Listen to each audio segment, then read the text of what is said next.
It is 5:34 and I call the special meeting to order. If we could go to roll call, please. Mrs. Zimmer? Here. Mrs. Herbert? Here. Mrs. Walsh?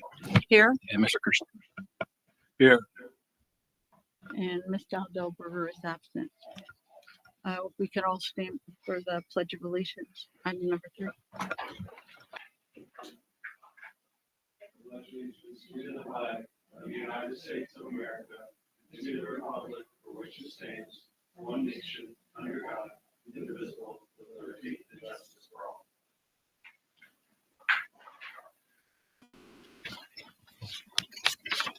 We'll move on to item number 4, adoption of the meeting agenda. I move that we adopt the agenda as presented. I'll second. Are there any questions? Go on to roll call, please. Mrs. Zimmer? Yes. Mrs. Herbert? Aye. Mrs. Walsh? Aye. And Mr. Kirsten? Aye. Motion passes on to item B, governance.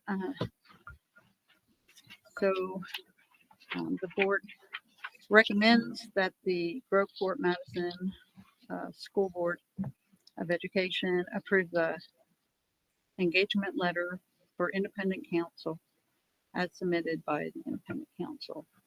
So it's recommended that the Board of Education approve engagement letter with Western Herd LPC for independent counsel and to the Board of Education and authorize the board president to execute the agreement. I so move.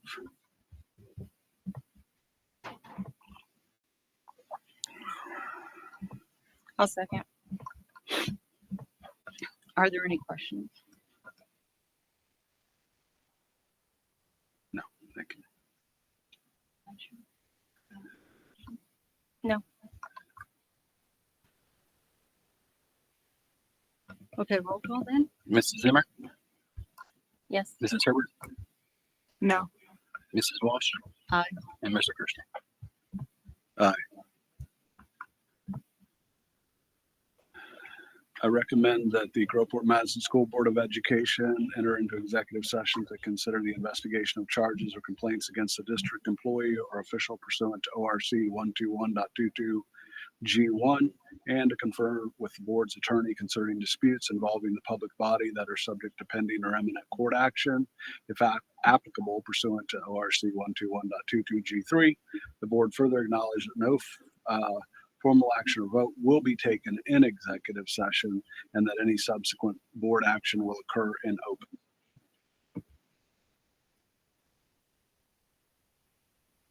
A second. First John, second Kathy. Are there any questions? On the roll call? Mrs. Zimmer? Yes. Mrs. Herbert? Yes. Ms. Walsh? Aye. And Mr. Kirsten? Aye. It is 5:38. So 5:38, we're adjourned to executive.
And LaToya's having some technical difficulties. We'll be starting right away.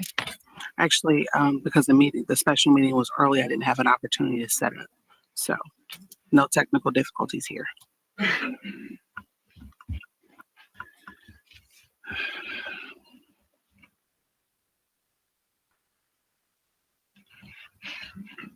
right, I'm ready to go.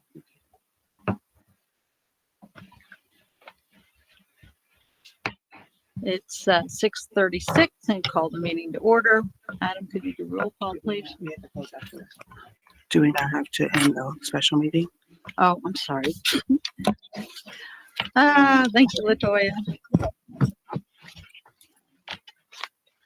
We're 6:36. We're back from executive session. We'll continue the meeting.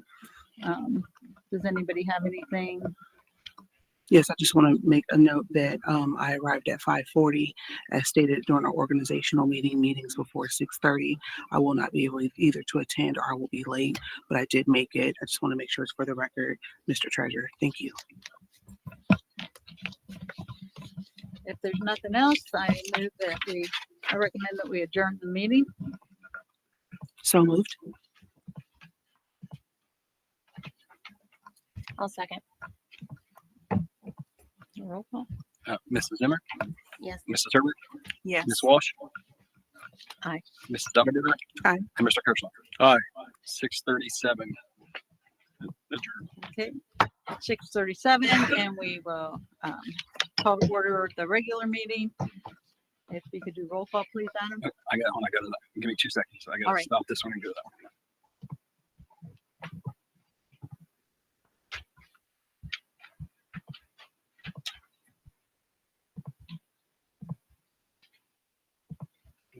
Okay.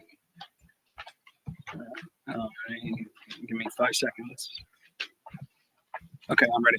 Call to order at 6:37. Okay, roll call. Mrs. Zimmer. Here. Mrs. Herbert. Here. Ms. Walsh. Here. Mrs. Dumbledore. Here. And Mr. Kershaw. Here. I'll stand for the pledge of allegiance. Pledge allegiance to the flag of the United States of America and to the republic for which it stands, one nation, under God, indivisible, with liberty and justice for all. On to adoption of the meeting. Are there any questions? Or would anyone like to make a change to the meeting? I so move. I have some changes.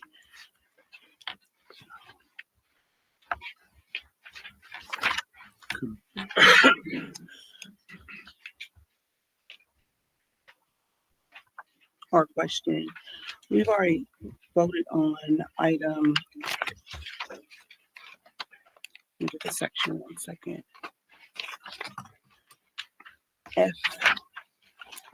F3. Is there a reason why it's back on the agenda? which is the approval of payment to speech law invoice.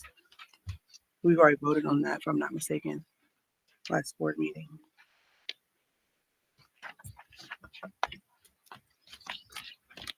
So I'm bringing that back onto the board, We didn't vote on it. The motion wasn't accepted. Is there any other questions?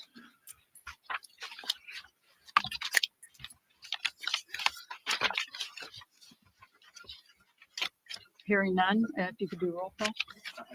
There was, Yeah, John first. I need a second. Sorry, did you have one, John? I'm sorry? Did you have a question? No, I just started to say that I made a motion, no one seconded, and we went into questions. I was gonna call point of order, sorry, but yeah, I need a second. we just need a I'll second. Oh, that's all right. Ashley second. That's all right. That's fine.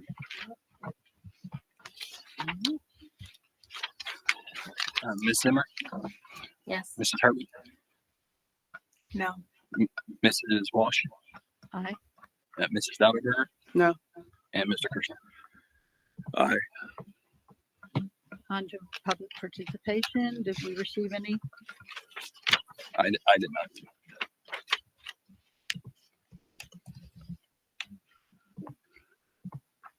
All right, moving on to approval of the minutes. I move that we approve the minutes for the January 13, 2026 regular meeting and organizational meeting of January 20th, 2026 special meeting.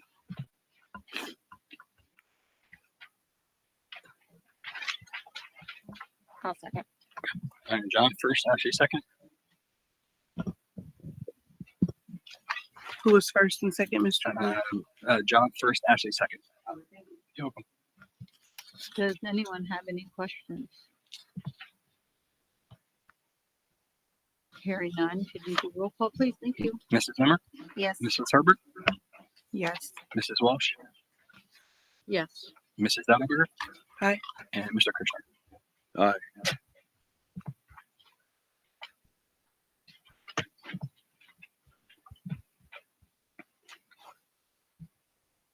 Okay, we're moving on to the consent agenda.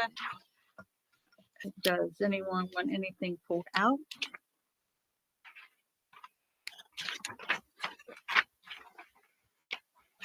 Does anyone have any questions about any of the items on the consent agenda? I think the four-year fire forecast, to be quite honest with the agenda, we've moved the treasure section, and I think it helped our records be better when we had a treasure section on our agenda. So I'm not sure. I understand that I would assume both the board president and vice president had a discussion with our leadership team to make those changes, but I still think it's important for the public to have that separate section that they can reference quickly. So I would like that pulled, please. Okay, we did move it to new business. Okay, So so on my, check your new, you should have a new board agenda. You have one, sorry. no, I just have this one. I We don't know. did move it to new business. Okay, perfect. Yes. But is there still your like There's not a treasures? treasurer section. Okay, We just moved it to new business. So yeah, that was moved out. Thank you, Adam. Any other questions or concerns or any questions about any of the items in the consent agenda?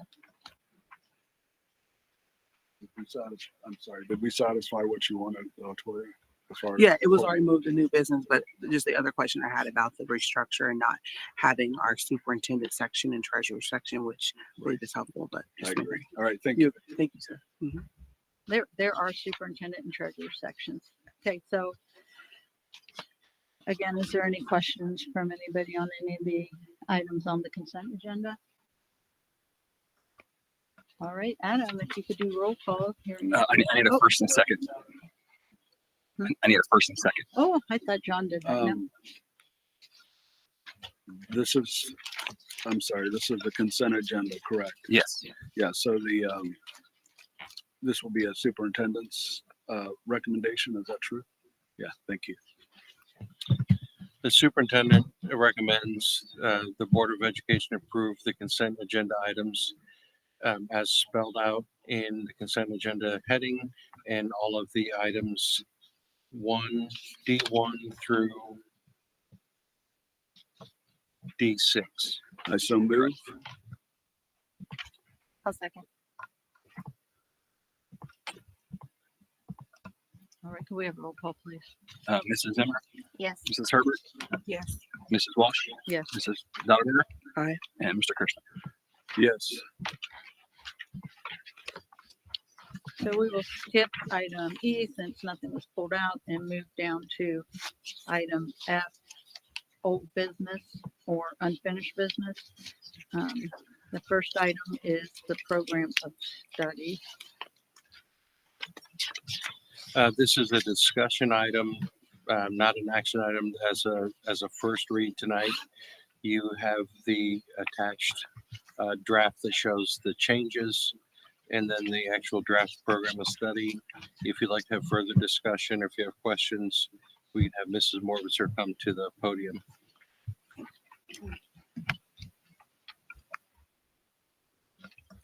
Did anyone have questions for Mr. Morbiser? I have one that I raised earlier, and I'll just reemphasize. So I've discovered working my pantry, being in the community, that a lot of our seniors do not know their multiplication tables, aren't good with their basic math. And I've even found out that at some of our elementary schools in the 4th grade, they're only currently up to number 2s and number 3s in some of the classes. So I guess as we look at this study, we know multiplication and we know what is the basis for the ability to do advanced math, and knowing your multiplication tables is one. Does this help? Do we have something in there that will help address this? As far as the high school courses, teaching multiplication tables, those aren't high school standards.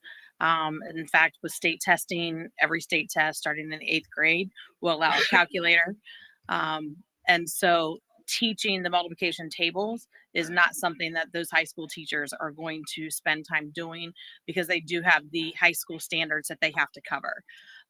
We are really looking at curriculum choices for those earlier grades so that the conceptual understanding of the math is stronger, so that hopefully by the time those students get to the high school, that they do have a better understanding of it. Maybe they don't remember exactly what a specific multiplication table is, but they have the conceptual understanding to be able to do it.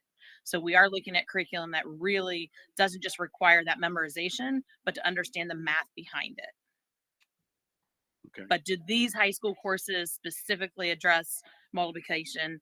No, because those aren't high school standards. But am I wrong that the 3rd grade does? Correct. 3rd grade does, yes, and So I would the beginning of it, yes. right. So I would say that the preposition, they presuppose that by the time you get to high school, you know it. That is correct. The fact Yes. that you're provided a calculator doesn't necessarily cure the fact Agreed, that you don't know yes. what 9 times 7 is. And I will, from being a high school math teacher, some of our best math students, once they have that calculator, they rely on it. Even they'll punch in 5 times 1. Just it's just it becomes second nature. They have that the cell phone that has a calculator. So are they, we obviously want our students to have the conceptual understanding of the math. That to us is the important piece of it. They do have a calculator starting consistently in 8th grade. Moving on, there are sections of the 6th and 7th grade tests for the state test that allows them to use a calculator, and a portion that does not. So they're still expected to do that math by hand in those grade levels. Okay, thank you. You're welcome.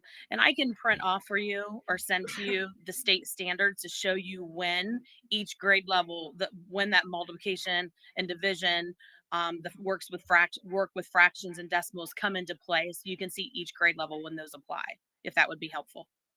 Yeah, no, I think I actually have that. I was just seeing it not transferring up, and honestly, my thought is there are state standards, Yeah. but at the same time, I'm old, but when I went to college, we were allowed to use calculators because they wanted to make sure that we knew it. And so for me, it would make sense that even though there are state standards, we're still checking to make sure. And I think our math teachers do definitely try to do that.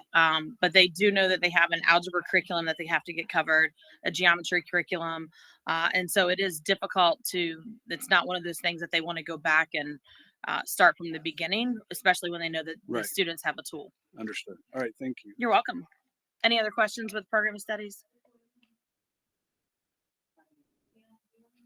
One thing I would point out, this was originally last month, we tabled it.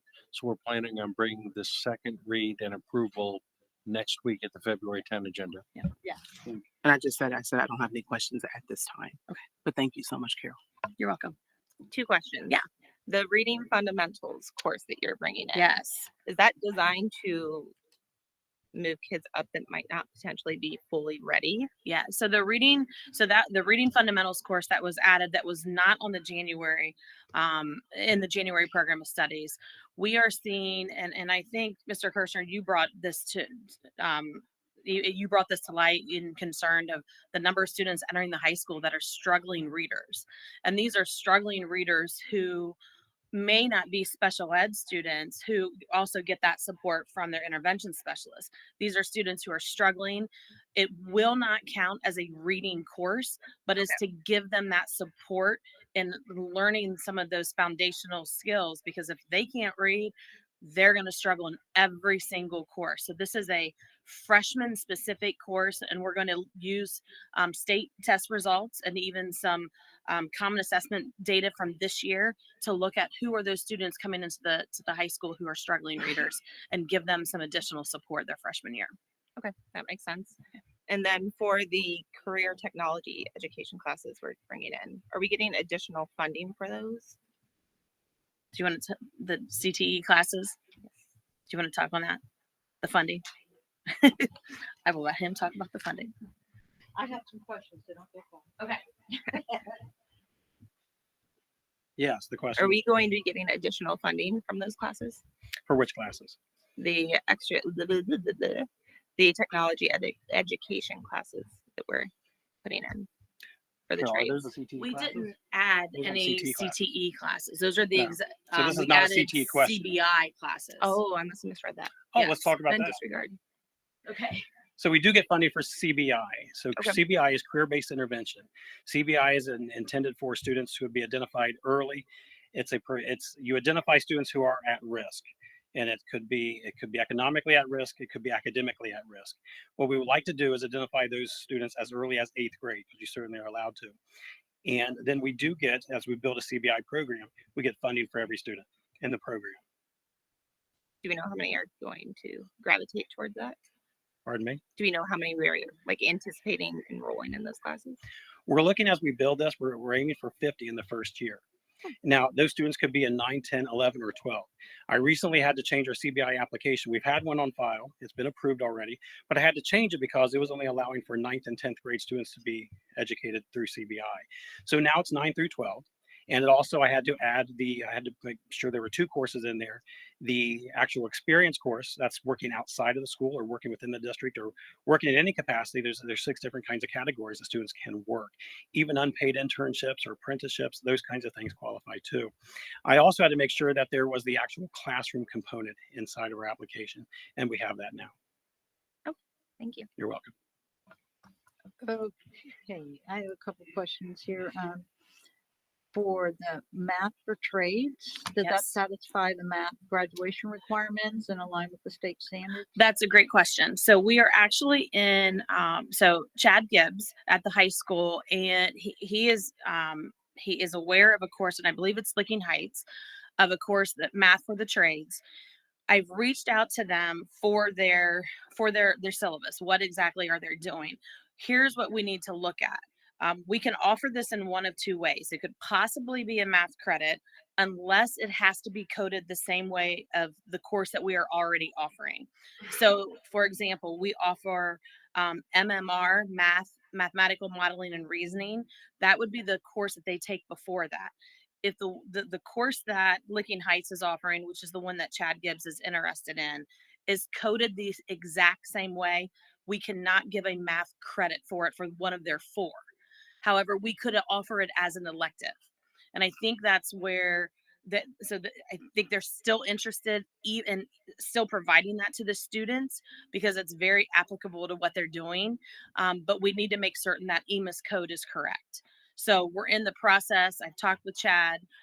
looking at what that coding has to be. So it may be a fourth math credit unless we're already coding the MMR the exact same way. We can't code it the same. And then otherwise it would just be an elective credit for them. And they would have to get their fourth math credit in a different route. So you're looking at it. Thank you. Yeah, definitely. It's very applicable to what they're doing. If we can give them their fourth math credit, we would love to do that. But we have to make certain it's high school standards and that we don't have another course that's already coded the same way in EMIS. Thank you. You're welcome. For the industrial credential course, or which credentials are guaranteed, if any, and who's paying for the exam, and how are outcomes tracked in that? Which line? I'm sorry. The I'm looking for it. industry credential course. I think That course we have offered in the past, and for whatever reason, it's never been in the program of studies. It's part of, is it Stephanie's course, I believe. It's a course that we have offered for years, and for whatever reason, when they added it years ago, it was never put in the program of studies, and so we made certain that it was added this year. And I can get. It's a CTE course, a career tech education course that is funded. So those web exams and those related exams are paid for. Okay. And for the reading fundamental class, Yeah. is that an assessment data and placement criteria used for that? Is it mandatory and optional, and how do they get out of it?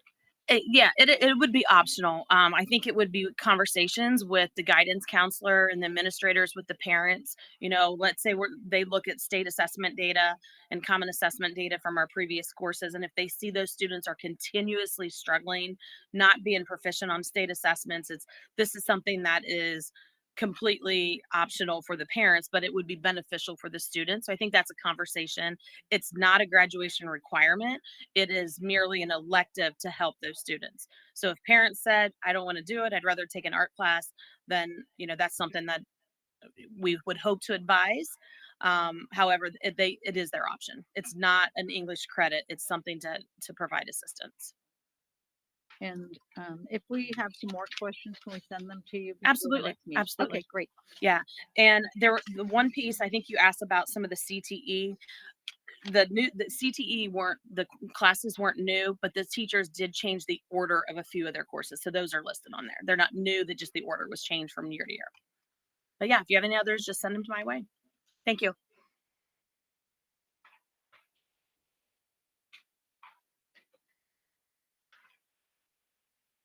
And the next item is F2, approved job descriptions. Those are, Yep, can you hit on the- that, James?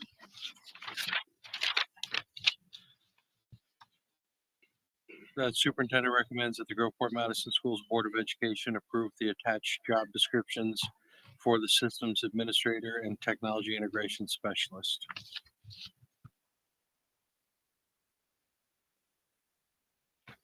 So moved. I'll second.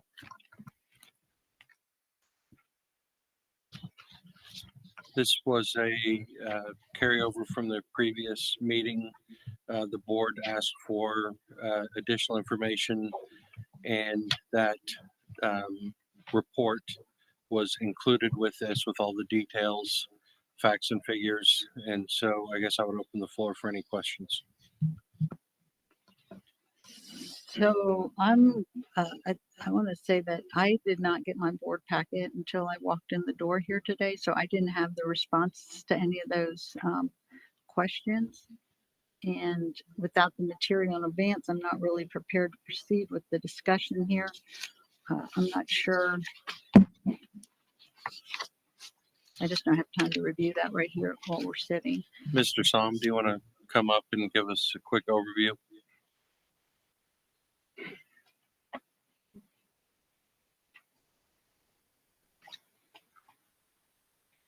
If you wouldn't mind giving me a moment to pull it up on my phone.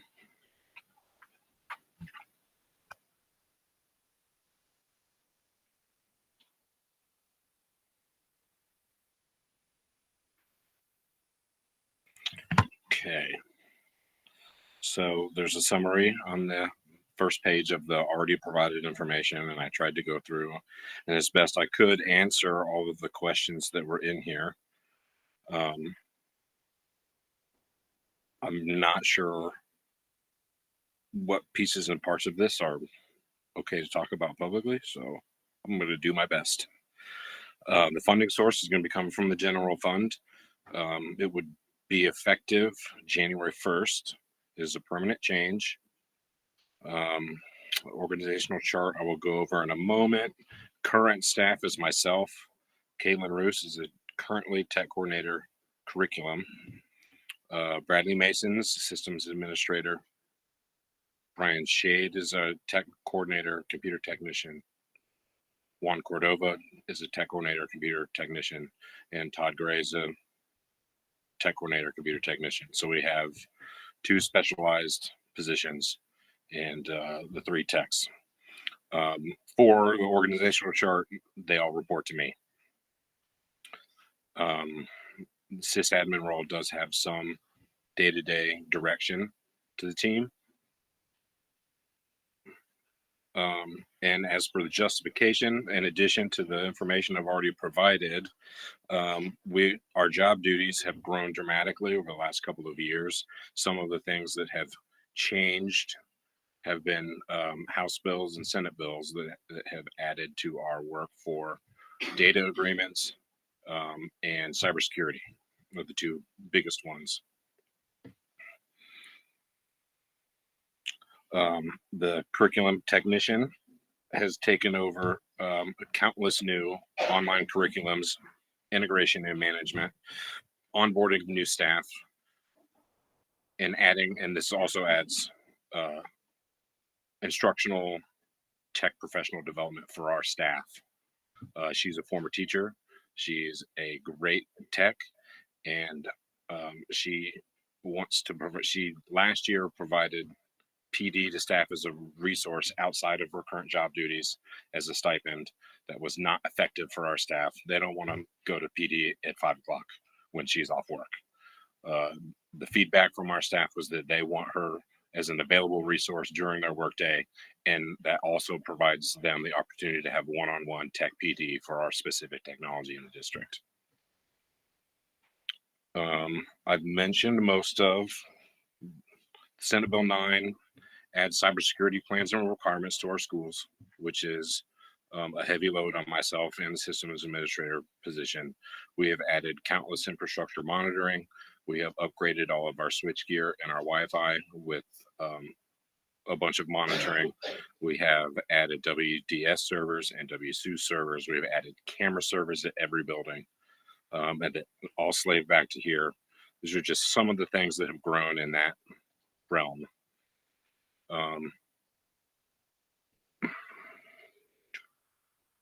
Measurable outcomes expected: instructional technology support for staff, as well as keeping a valued staff member, keeping valued staff members.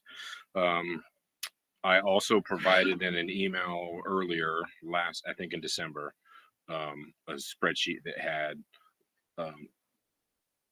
comparable positions at other Central Ohio schools that are similar to ours. I don't have that information in here because and I don't have it off the top of my head.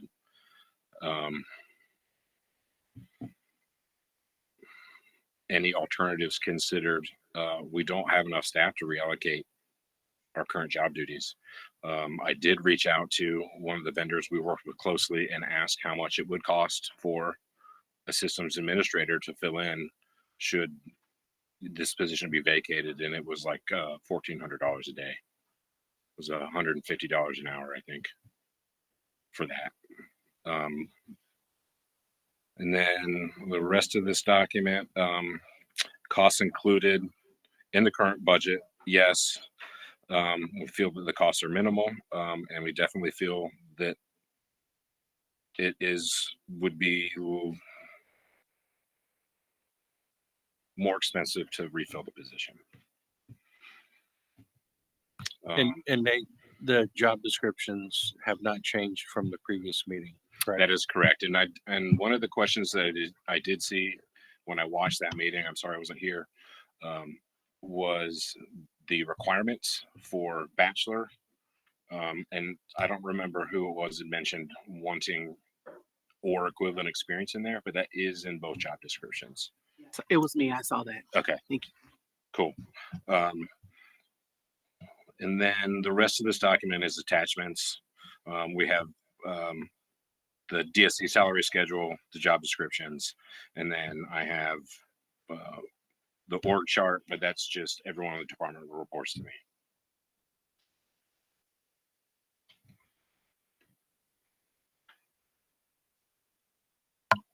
Can I ask a question? Oh, please. For your technology integration specialist, you have SQL Sync. I'm sorry, say it again. You have SQL on there as a preferred experience. She's a data nerd and she's growing. We are currently looking at getting Google BigQuery. She has learned a lot. She has taught herself a lot over the person in that position now over her course of her career in the tech department. She has taught herself a lot of SQL stuff, but we're looking to go to Google BigQuery so she can get all of our Google data and all of our curriculum data in the same place and manipulate it in any way she wants. And the curriculum department has it. I'm sorry, I don't know her position or title, but also manipulates large amounts of data. And so that would be helpful for them as well. And just to add my financial point of it, in 24-25, she was given a $10,000 stipend to kind of do some of this work, and she has not gotten it this year. So how I looked at it, and there's also, he lost a person earlier this year too that was not filled. So It's been almost a year now. He left in February last year. Right. So how I looked when he brought this to me, how a financial person looked at it is, yes, her salary's going up $11,500, but really it's only going up $1,500. So that's why when he asked me, it's $1,500 from what she got last year, because we have not given her that $10,000 stipend this year, even though she's doing obviously more than she has and stuff. So as we come from a treasurer point of view, that's where I looked at it, that his office has already been cut one full person. So Adam, I want to make sure I understand what you just said. Are you saying that we lost a person and we won't be replacing them? Yeah, that's correct. Last year, you remember David O'Corey that I think taught your son. Yes. He left us last year and we have not filled that position and are not currently looking to fill that position. Okay. I just want to give you my insight from a financial aspect. It's $1,500 or $1,400 more. I appreciate that. Thank you. And I will say it's not for lack of effort with Nate asking to fill that position, but we've tried to control expenses and hold off on that. So we don't only look for ways to save money when we're in budget reductions. We try to operate as efficiently as possible. And that was one that we've held off on filling against Nate's recommendation.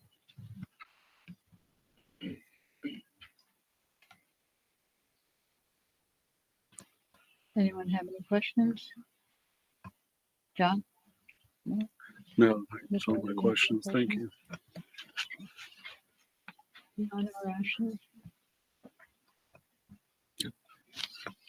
Do we have a second on that, right? I had Latoya first, second Ashley.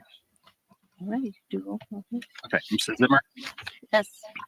Mrs. Herbert, Yes. Mrs. Walsh, And since I didn't have this information prior to the meeting, I am voting no. Mrs. Dauberberger, Aye. and Mr. Kirchner. No.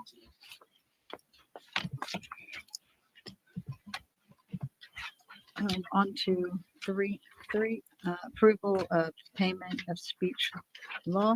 Recommend approval of payment of speech law invoice attached for legal services related to the verified complaint filed in the name of the Groveport Madison School Board of Education against two board members, which was verified by the then board president Seth Bowers and direct treasurer to proceed to process payment accordingly. Point of order. Was that a motion or are you waiting for a motion? I'm recommending. I so move. I'll second. Are there any questions?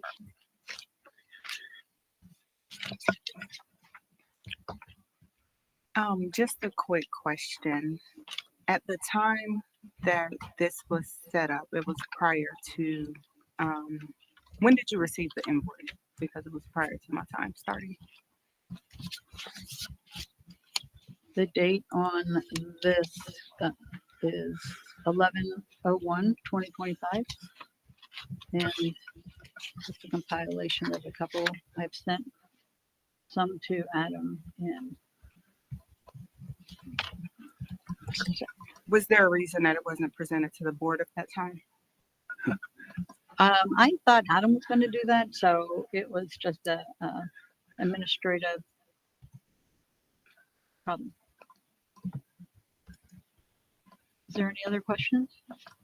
Is that why they were added at the organizational meeting to our law list? Because I don't see where they work in education, but are they say their website says they're the First Amendment law firm. I think it's something like that is what they say. So is that why they were added to our list of attorneys during the organizational meeting?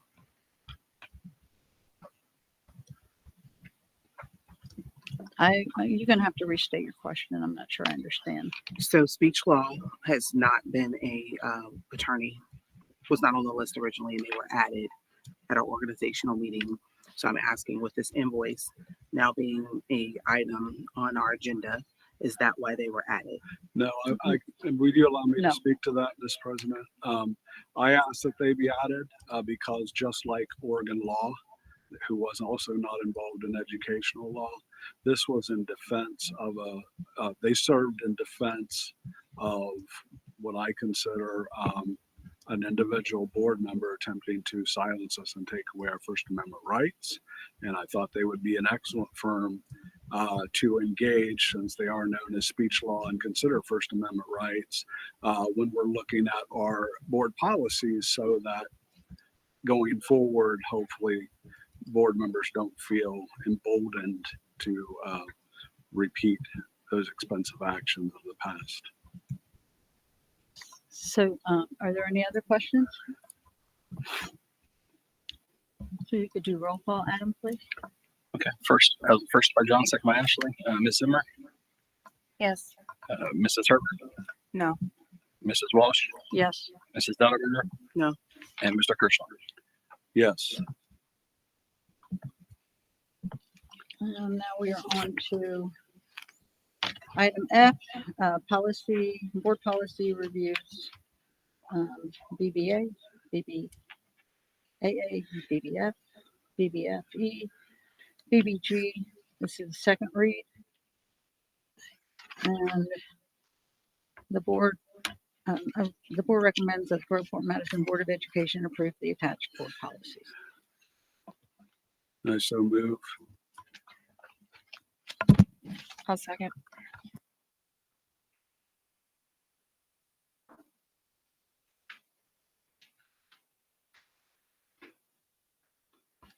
So I just want to say a couple things here. This item concerns follow-up of legal reviews of proposed board governance policies. This is our third meeting for these policies. As of tonight's meeting, Reminger Law provided a written recommendation on January 27th. Speech Law provided a written feedback today, or late last night, but I got it today. And the OSBA advised on January 28th that it's still working on its review, and no written other than that has been received. None of the other firms, to my understanding, have replied. Is that correct, Jamie? Yes, that's correct. Like I said, these board policies have been with the board since January 20th, and Mr. Bardwell's feedback does not object to the policy framework overall, and in fact affirms many of the governance and speech protective changes. His primary concern was a narrow Open Meetings Act risk related to email mechanics in policy BBAA, which we can address tonight without reopening the full policy package. Um, so as far as Reminger, they had a concern with BBF and BBE, and they suggested an optional exception allowing board members attendance in administrative committees when invited for informal purposes. And I am not, so I'm going to adjust these one at a time though with speech law. So the one for BBA, I recommend that we amend policy BBAA, board member authorities and duties, to revise the board member rights to information and records section as follows. Request for information shall be directed to the superintendent or treasurer. Response shall be provided promptly to the requesting board member. Final responses and product material shall be made available to all board members through a shared board repository or board packet rather than by reply all email. A determination that a request is administratively unreasonable shall not permit refusal to provide existing public records or information to which the board member is legally entitled, but may allow discussion of a reasonable method and timing. And this amendment is solely to reduce open meeting risk, and it is what was recommended by speech law. So that's my recommendation. I move that be incorporated into that policy. Point of order, are we addressing these one at a time or voting on them collectively, please? Well, I want to address this one first to amend that one policy because that was the one change the two firms said we should make on that policy. Both firms agreed that it was fine and legally sound the way it was wrote and presented to them. So one of the attorneys recommended All right. that to prevent open meetings acts. All right. So I move to amend policy BBA, board member authorization and duties to revise, the board member's right to information and records section as follows. Requests for information shall be directed to the superintendent or treasurer. Responses shall be provided promptly to the requested board member. Final responses and produced materials shall be available to all board members through a shared board repository or board packet rather than a reply all email. Board members shall not deliberate board business through group email. A determination that a request is administratively unreasonable shall not permit refusal to provide existing public records or information to which a board member is legally entitled, but may allow discussion of reasonable methods and timing. This amendment is intended solely to reduce open meetings act risk and does not otherwise limit board member access to information.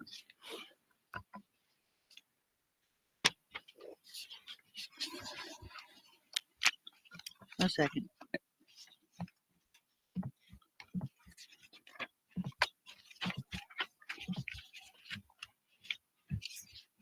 And I have copies of that motion for each board member.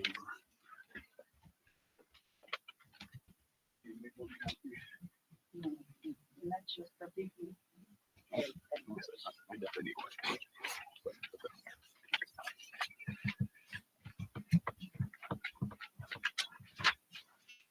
Do we have a second so we can have discussion? Kathy seconded it. Okay, thank you. I think, Kathy, correct me if I'm wrong, but didn't Kegler Brown also review these? I did not receive anything from Kegler Brown. The initial review and recommended If I did, I didn't remember. we had the initial review, if I recall correctly, and we had a letter at our organizational meeting that recommended we get with OSBA, who's a policy provider.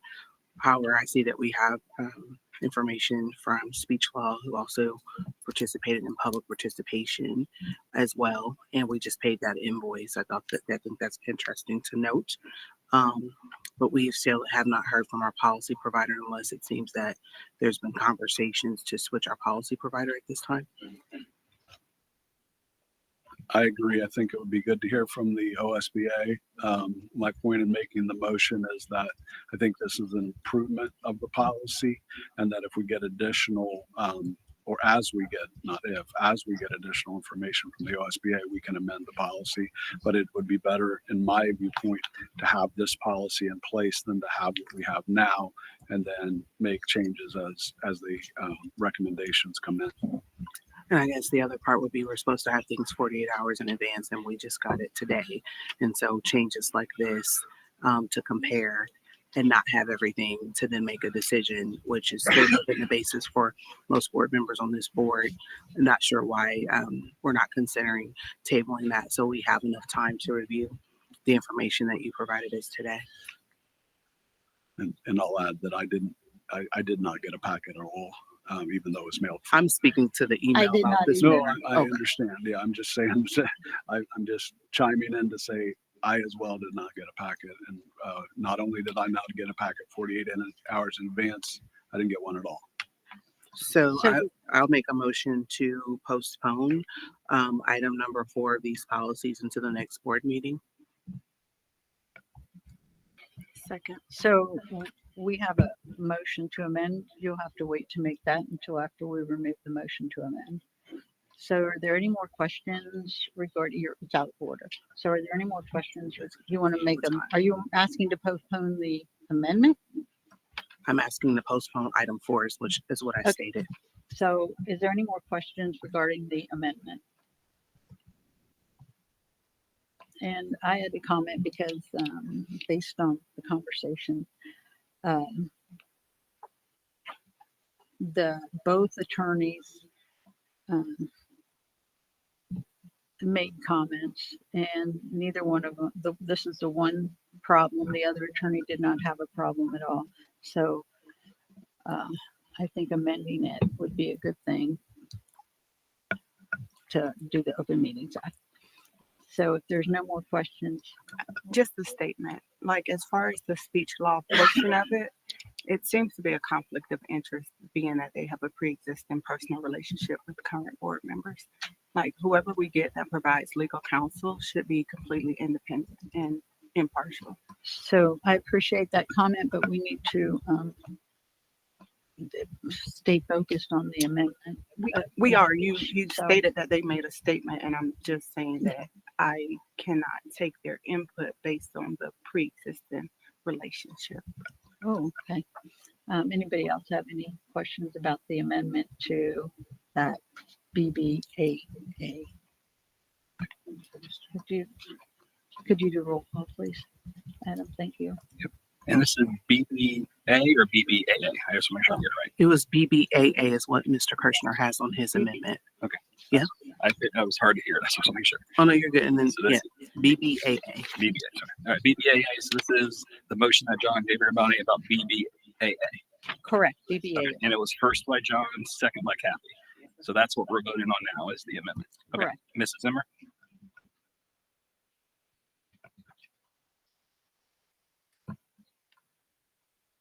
No. Mrs. Herbert?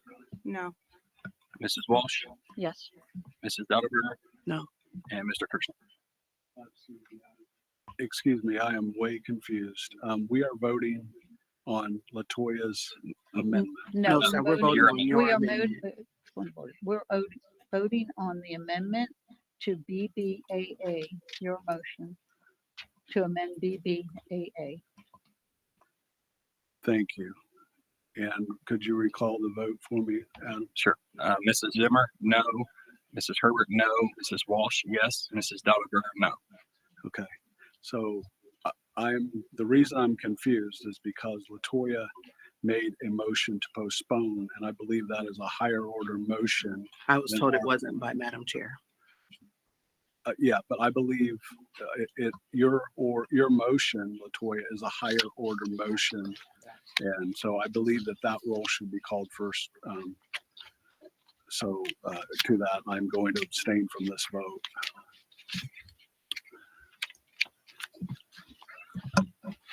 I believe we should have called the motion to postpone first, Adam.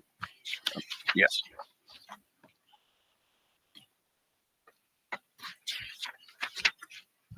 you want to withdraw your motion and then go to the motion to postpone? Your motion to amend. I am not withdrawing my motion to amend. I am suggesting that the motion to postpone took precedence and should be voted on first. I'll check my notes. 1 moment. Megan?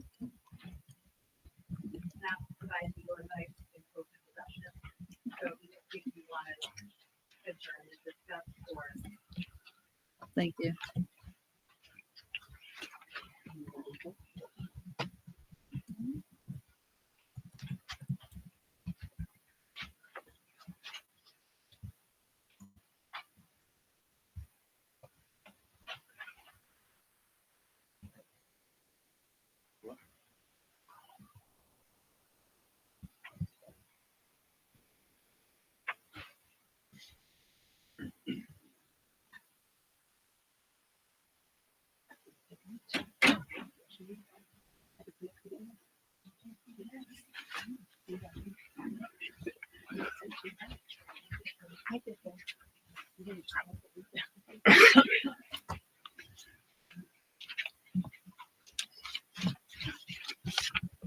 Okay, I'm going to agree with John Kirshner and reverse my ruling that the motion to postpone can interrupt it. So can you do a vote on the motion to postpone? My apologies.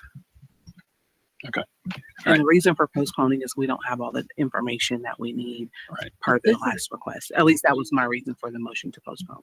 Okay. Just so we have it in the notes. Okay. Please. Who has, who's first and second for that? Wait, 1 minute. I was please. stopped when I started the motion. We didn't get to a second. We were then redirected to go back to Mr. Kirshner's amendment to BBAA.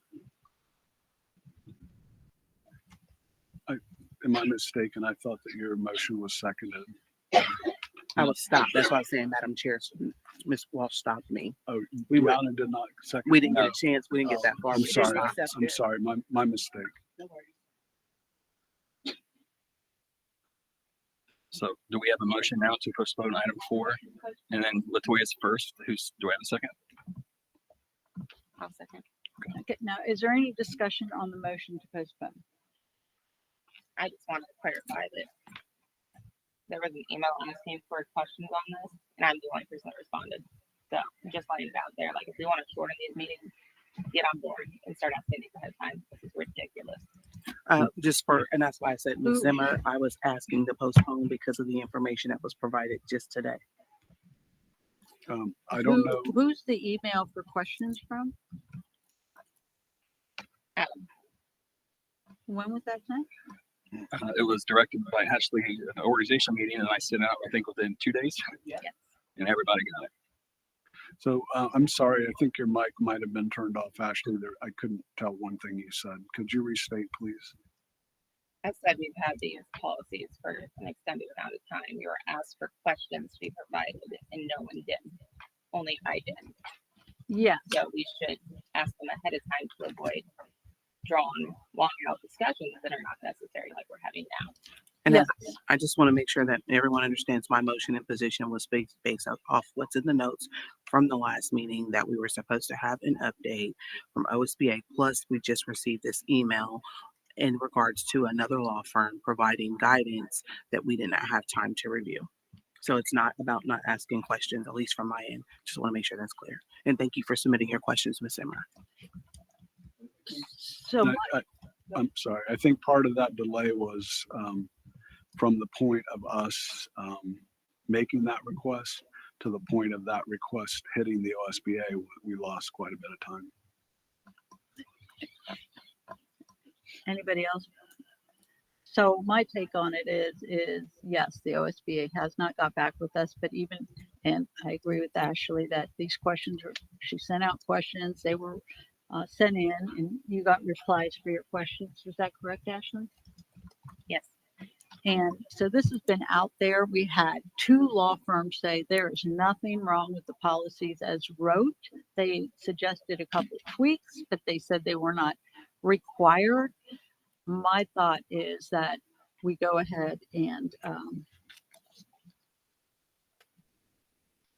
not postpone, but we do vote on these. And then if changes are needed, if the OSBA comes back and says, hey, this is not in line with your other policies, we know that one of the attorneys said BBF and BBF/R could be combined, but it's not necessary because they basically say the same thing. And that's something that we have done. We did that when we had Neola, that those were both separated like that. So it's not mandatory or needed. But if you ask me, this is a very good reason why some of the other things on the agenda need to be taken care of. So if there are no other questions, seeing none, could you do a roll call on the postpone? Yes, so we are now going to roll call on the postponing item 4. Latoya was first. I'll ask you a second. Mrs. Zimmer to postpone. Yes. Mrs. Herbert, Yes. Mrs. Walsh, No. Mrs. Dauberberger, Aye. and Mr. Kirsten. Yes. Okay, so postponed. So this will be postponed until the February 10th board meeting. Was that your motion, Latoya? It was, and just hopefully we'll have the rest of the documentation. Has anyone sent a follow-up to OSBA? Okay, could we please define the remainder of the documentation, please? Will the, It was OSBA, and Ms. Walsh did read the email, I believe, when she started out the conversation in her script. Right. Okay. Where we were with the email from OSBA. I just want to be sure that the OSBA completes the process. There's nothing else. There's no other firm involved, no other request, we're just short of the response from the OSBA, or are there other outstanding questions or issues? Please. At this time, I'm waiting on OSBA. I cannot say that I will not have other questions after that. And that's just for me. I can't speak for other board members. Right, thank you. I know the issue's been postponed, but in the interest of not postponing it forever, So what do we need to do to know, so that we understand the time frame and the scope and what responses are involved? Because I heard Ashley had some other questions, and I'm not sure where that lands. I don't quite understand. Okay, we're going to go on to the next item, which is board. Thank you for your comment, Mr. Kirshner. We're going to move on to item 5, board policy BDR, first read.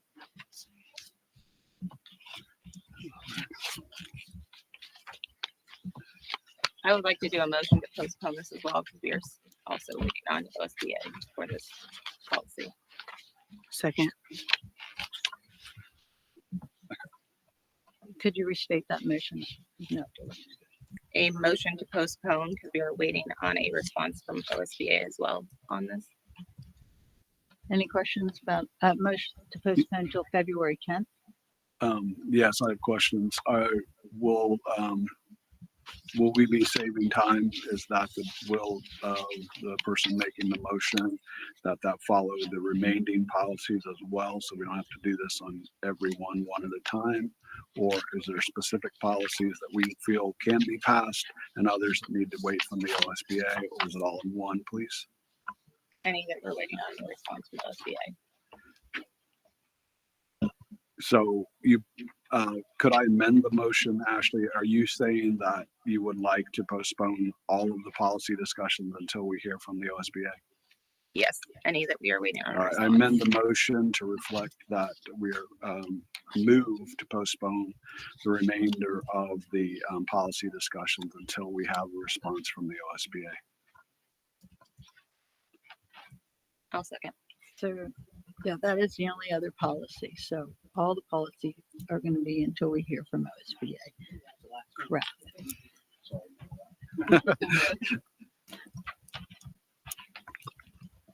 Do we need a second, I guess, because we're now on voting on John's amendment to Ashley's, correct? I already seconded it. Yeah. Oh, you did? Ashley Okay, seconded, yeah. great.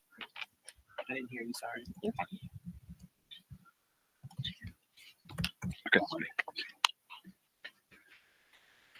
So we have a motion to postpone item 5, board policy BDR first read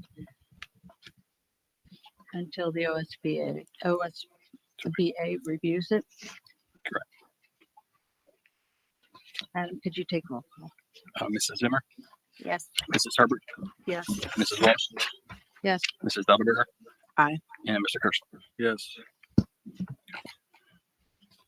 Okay, on to item 6, standing authorization, part 2.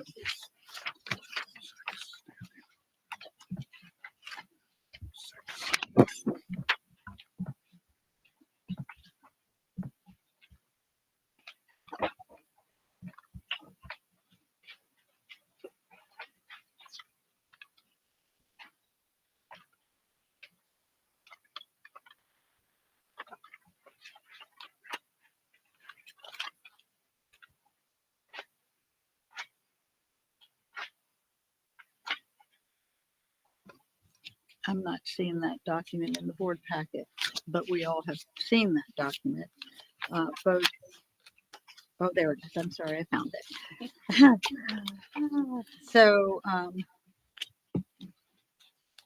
we received replies from both Reminger and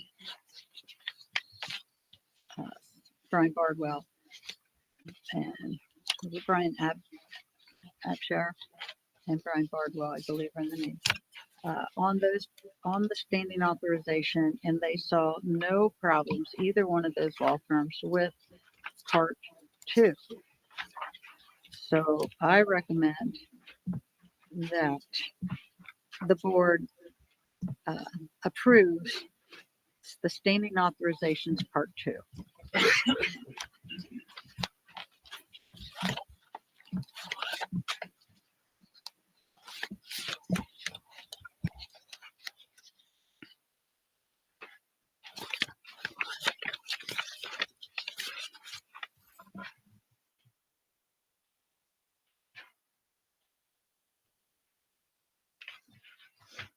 Is there a second on that? Oops. Or I guess it's so moved, really.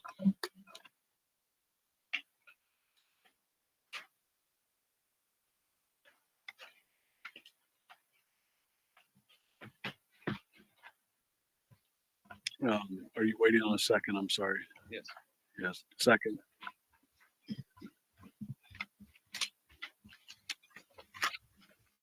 Does anyone have any questions regarding that? I just have questions about the statement you made regarding the law firm. Will you be sending the documentation that you received from the 2 law firms that are stating that, because I have other emails from you for the policies. I couldn't find anything on that one as well. So I would remind you that during the last meeting, we approved to have certain law firms look at the standing authorization. All the 2 who have replied were authorized by the board to look at those standing authorizations. The other 2 law firms have not replied at all. I was just asking for what you were reading from or whatever information you had. Did you plan on sharing that with the board? Because it's not listed in executive content like the other emails on some of the policy stuff that we had. There was one letter that was executive content. So I was just asking, will you be sharing that?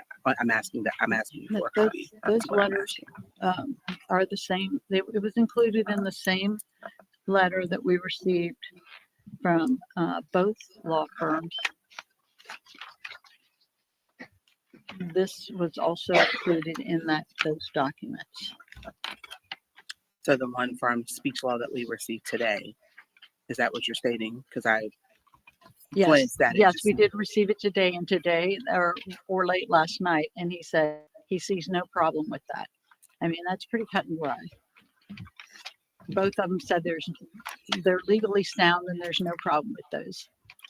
I appreciate that. I just know that sometimes we talk about having time and following the board policy to live 48 hours. And in this case, that wasn't. So that's all. I'm not being difficult, just being consistent. Thank you. Yeah, this is a carryover from our January meeting, correct?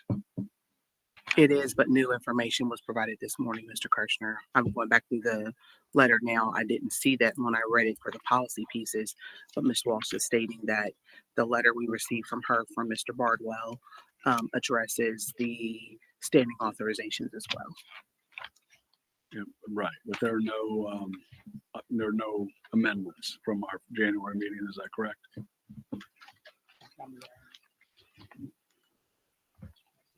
Are there any other questions? Yeah, are you able to confirm, Mrs. Walsh, that there are no changes from the standard authorization that we saw in January? Is that correct? I don't believe there are any changes. No, there's no changes. Yes. Thank you. Did we send these to OSBA? A response from it. Yes, we sent it to SBA, and their response was they were discussing whether they were going to do it. So OSBA, we directed OSBA for policies. This is not a policy. Yeah, this was not directed to the OSBA. Isn't this one that Kegler Brown also said was fine, Kathy? I don't have anything in writing from Kevin Brown saying that this is fine, but at this point. Can you reference in So the are there any letter? other questions? Yes, can you reference in the letter that you said he stated that we got today that this was sound? Because I'm not finding it I heard what you said. I just want to make sure I find it. And I went through the letter 3 times while we've been waiting quickly. So, but if you have like a 5th paragraph down or something, that'd be great. Are you asking about the letter from speech law? Yes, because you stated that he said that it was okay, like it was legally sound. So I was trying to find that for the standing authorizations. You said it was addressed in the same letter, and I'm just not finding it. What he said was there were no problems with it as far as any OMA violations or that. I'll have to find the exact letter. Hold on. Okay, because I thought you stated while we were in discussion that it was in that letter. So I apologize if I misheard you, but I thought you said it was in the letter we received, and I went back. So I was asking you if you could reference that letter for me. So when we vote, I'm voting, you know what I mean? Madam President, may I ask a question of the treasurer, please? These standing authorizations that we do every year, where do they typically come from? Usually they come from, in my 22 years, usually there's rolled over year after year. Like my other employment for 19 years, they never changed. There's a paragraph in the conclusion part, the first paragraph. Thank you. So I'm assuming that they came from a legal firm, I'm guessing. But this is brand new to me in like 21 years. So you're saying in history that normally they don't change like this, or? No. Okay. Well, this what I'm reading, they didn't offer any advice on the policy. So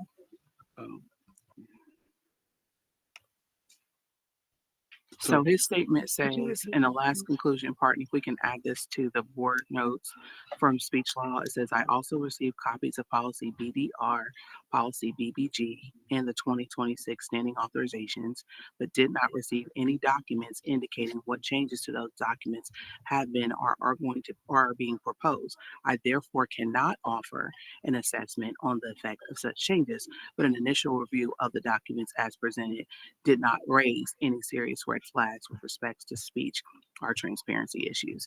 So I know you said that he didn't say there were any issues, but it seems like he didn't get all the documents. That's why I wanted to read his paragraph, Ms. Walsh, since you mentioned that. Thank you. so you're reading from speech? Yes, I was Okay. referencing what you So, stated. right, and he said specifically and did not identify any red flags related to speech, transparency, or governance. And Reminger specifically reviewed the document and found no legal issues with the document. Before that, he So- says, I therefore cannot offer any assessment on the effect of such changes because he didn't review all the documents. Okay. Okay.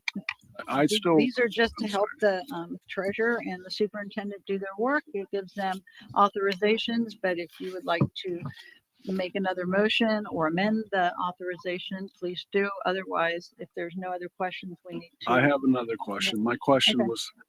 was never answered. Oh, The I'm fact sorry. that something comes around every 20 years or at the same time every time for 20 years does not answer my question.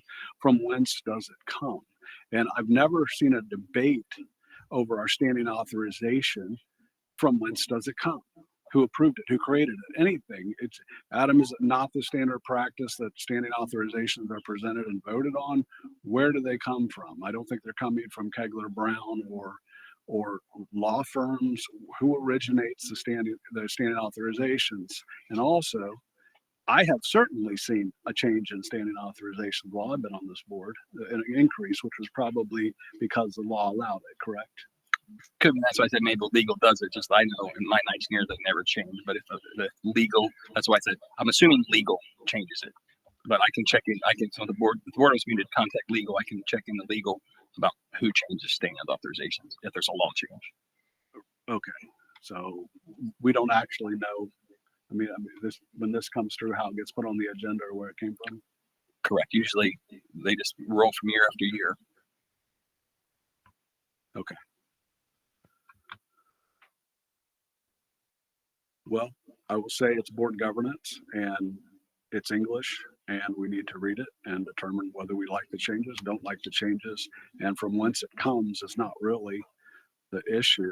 From what it says is really the issue in my mind. Thank you. So does anyone else have a question or comment about the document? Ashley? I sent a number of suggested revisions on parts of it that were open to interpretation and would never be able to be enforced because of that. And none of them have been implemented or reviewed. You can't implement something if it's open to individual interpretation because there's no way to do it. Can you say that again? I didn't hear you all the way, Ms. Zimmer. I'm sorry. A lot of the items in the standing authorization is open to individual interpretation. So how I view it would be different from someone else. Therefore, you cannot enforce it. Could you be more specific? Just because the attorneys didn't see anything, so I'm just curious of what exactly. I think Part 2, Section F, several items are open to interpretation and could be difficult to enforce consistently. If we want to move forward, we need to rewrite with a clear, concise language and definition so all board members and staff interpret it and apply them consistently because it is, again, open to interpretation. I emailed these to all of you and everyone saw it. Well, technically Adam, and he forwarded it. I recommended rewriting 3 other sections of it, also open to interpretation. so. My take is that I appreciate the input. And is there changes you would like to see to that? That would be contract splitting, scope fragmentation, serial contracting, or other structuring intended to avoid board approval is prohibited. Is that one? Mhm. And it's open to interpretation. How? I mean, the attorneys know, I guess. I don't know. I mean, if there's changes you'd like to see, I think we could facilitate that. Do you need more time to get those together? I said items 1, 3, and 4. I did not see a way to rewrite it to a concise statement. The only one of those 4 I liked was 2.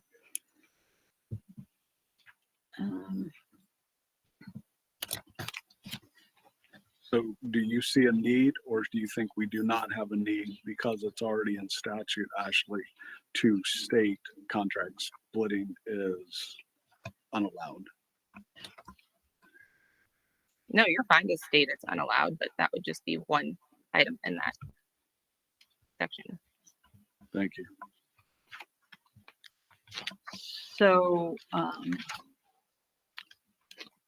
would you like to see that rewrote somehow, or? Yeah, that's what I requested. Yeah, that's what you're requesting. So, Yes. do you want to postpone this? Would postponing this till the 10th also, putting it down the line, kicking it down along the line again, be good, and then contract controls and laws, and this all has to do with that. I could write something up and send it to all the board members, and incorporated into this. Would that be acceptable? I just couldn't see rewriting it to be clear and concise in a way that would be. So having dealt with contracts for 30 years and construction, I might be able to help you to see how that, or the attorneys might be able to, but I would have to ask. them, So, would it make more sense, Ashley, if this standing authorization followed the flow and language of the original one that we typically use, and then that any of the ancillary items we want to address be configured into that? Would that probably solve some of the issues that you saw? Possibly, I would have to look at it more detail to what it was before versus the revisions that were presented. Yeah, it's in there too in the 2025 organizational meeting. You'll be able to pull it from there. The previous standing authorizations, I think part 2, if I recall from our last, that's what's new to it. Yeah, and I would add, Ashley, if you would, take a look at 2025 because you may not like it either. So that would be good because if we want to work up that as a base, you may find issues with it as well.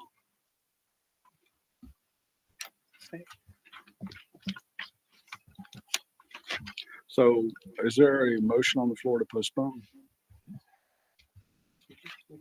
I do not have a motion to postpone. I just have. I move to postpone this until the 10th or to such time as the board is prepared to revisit it.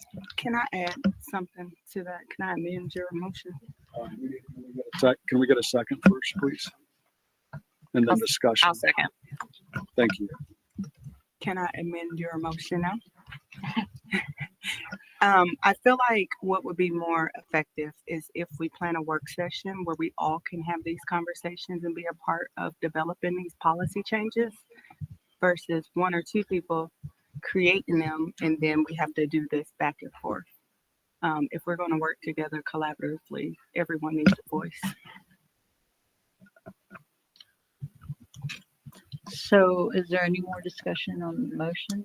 Or you want to amend? She was it? I amending. would like to add a work session to kind of get on the same page. Are you asking to, I thought you asked to amend Mr. Kirshner's postponing motion to Until include we that. have a work session. Until we have a work session. I'll second that. Okay, I will comment that I am definitely for work sessions. Did that as a trustee, did that as past president of the board, and we definitely need one. I will also say that when it comes to a few page document, we should be able to come here prepared, and I don't know that is rise to the level of work session. I hope we can just set general goals, and when it comes to these types of things that we've had since January, that we can come ready with changes, etc. And I know we're working towards that, but I totally agree with the work session. I just am skeptical that it can get this granular, but also we have policy or sort of committee discussions coming up that may also help with that. Thank you. Do you have a date for the work session that you want to put on there? Because you'll need to have a date. If you're postponing, it's got to be to a specific date. I didn't have a date in mind, just whatever worked for the board.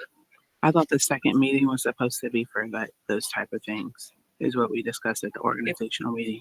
If we can. Yeah, have it I would February say that 10th. if we're doing a work session, we're going to need a facilitator, and that's going to take a higher level of coordination than we can make on the fly. Let's make sure everybody's available and we have a facilitator if we're going to do a work session. I think we had a great one last year. I don't know his name. I think he was a Army grad from. All right, Army we need to get back College. to this motion to postpone. You want to amend it. You don't have a date. You want to withdraw your amendment, and then we'll set up the board can set up a work session day for everything. No, are you telling me I You want to cannot have a work session to go over one section of this policy? Is that what you're asking? So I can't make the amendment? Yes, You unless I can make an have a date? amendment. I'm just Yes, I'm asking not for withdrawing. clarification. That's what I Hmm? want to do. So what day do you want that work session to be? I don't have one until we find a facilitator, as John stated. Well, I second her motion, so.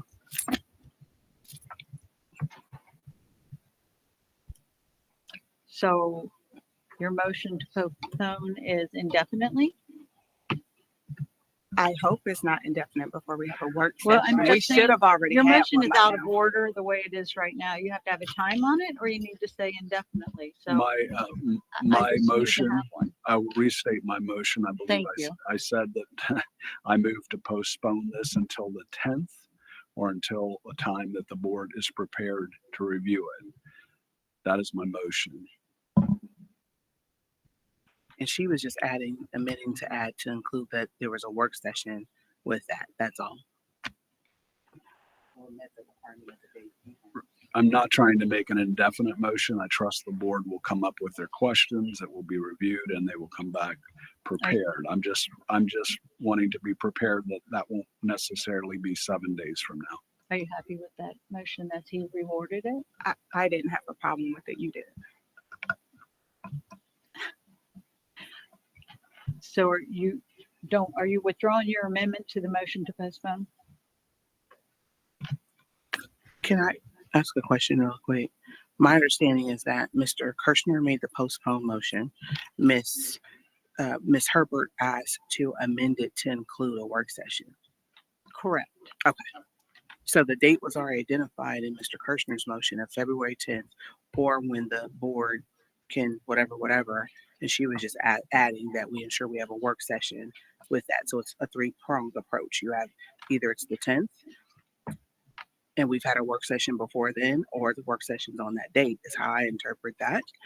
Can you write your motion down on a piece of paper and send it down, and you write your motion to amend? No? Okay, We haven't done that this entire meeting. Yeah, we haven't. No.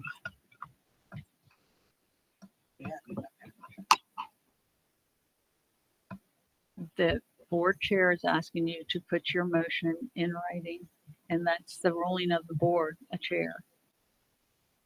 Thank you. Madam President, are you asking me to put my motion in writing, or? I think we need to, because we got like 3 motions flying around out here, and so Adam has asked that they be in writing.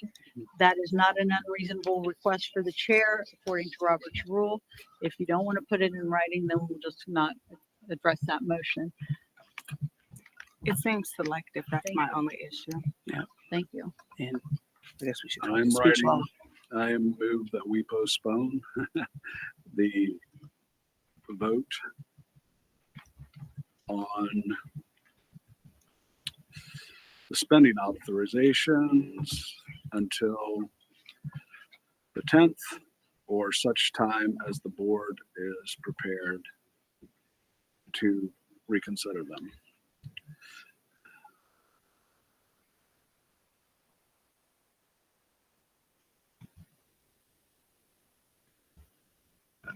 Second.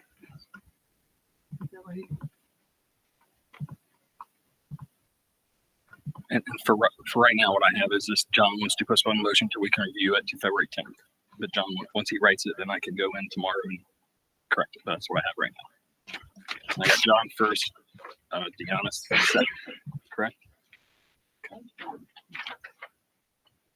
So we have a motion on the floor to postpone item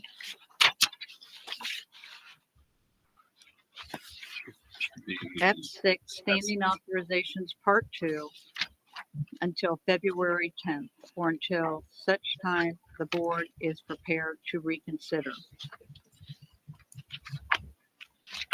And John made the motion. Is there a second? Oh, Ms. Yes. Herbert, second. Correct. Can you, any other questions? Can you do roll call, please? Mr. Zimmer, For clarification, is Deanna's motion on or no? no. This motion now is John asked to postpone the motion till we can review it February 10th, or until such time the board has time to reconsider. So it's John's motion to postpone. Can I amend it to include the work session, and I will write it out?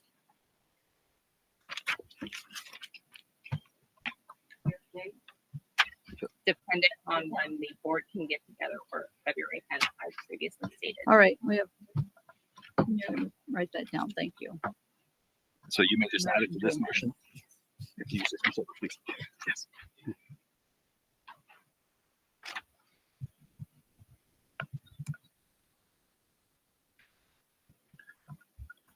I just want to point out that while we're coordinating a work session, we're operating without standing authorizations.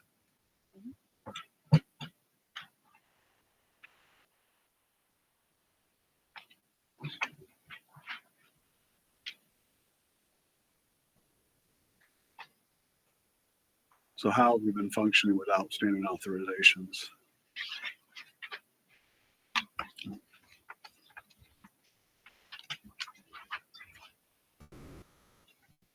Well, part one was authorized, part one was done, so that allows me to pay the bills and to write checks and to do that stuff. A lot of part two, it's about investigations and contracts. So as of right now, how I see it is part one, it's already been approved. So that's what we're using. Part two, a lot of that, I don't think was part of the previous state authorizations from the preceding years. Thank you. Yes.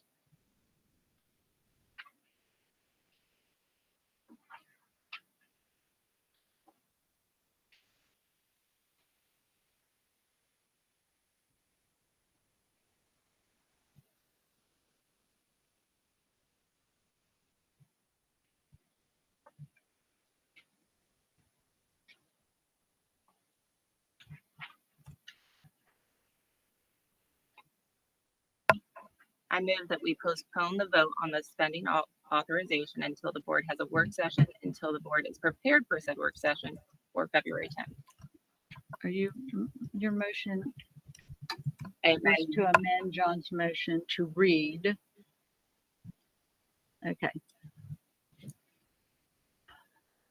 Do I have a second? Spending authorization. Second. My comment on that would be, it would be a horrible waste to have a work session over this 3-page document with someone of that expertise and cost. It should be broader. It should be a work session to discuss goals and other issues that the board has. But I would say most importantly, coming together to form board goals together and set vision. And this would simply just be a small part of that. So that's the part that bothers me about that motion. Typically, if you do a work session, it's going to be much more in depth. well, as everyone can see, this board does not get along. So maybe we'll actually get through the policies on the standing authorization, then try to get to that. So if everyone can see this.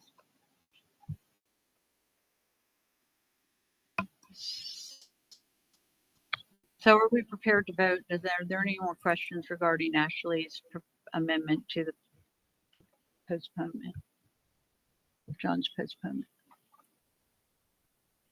Ashley's amendment to the husband and John's postman is what I'm looking at. Could you restate, please? Ashley's amendment to your proposal to postpone. Do you need us to read? Can you hand me that so I can read it?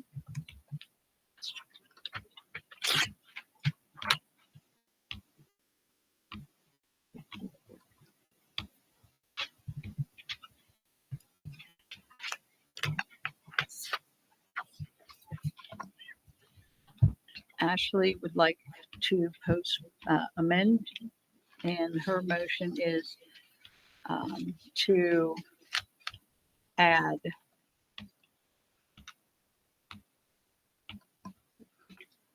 after standing authorizations, to strike everything following that and add until the board has a work session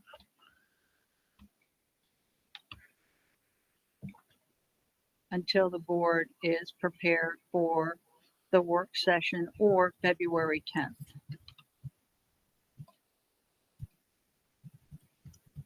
And I already second that when she said it. Yeah, I have Ashley first. Just wait a second. Could you take roll call? Can I have that real quick? Yeah. Just for, I'll go roll call, but I just make sure I have it. My handwriting's short scratch. I apologize. Sorry. All right, so we are voting on Ashley's amended motion. Okay, that's a first Ashley, second Latoya. Mrs. Zimmer, Yes. Mrs. Herb, Yes. Mrs. Walsh, Yes. Mrs. Davenport. Aye. And Mr. Kirschner. Yes. So now I need a vote on John's amended proposal. Postponement. Amended postponement. We just approved I Amending I withdraw my motion. It's no longer relevant. Gotcha. And, Gianna, are you withdrawing your motion? No, but Kathy withdrew it for me and Okay. declined it. No, I did not withdraw it. No, he didn't put it in writing, so I couldn't read it, so I didn't know what it was. Thank you. So, so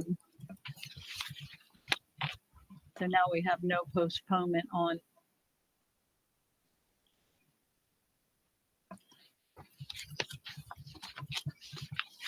So, did we have a second on the on the motion to approve the standing authorizations part 2?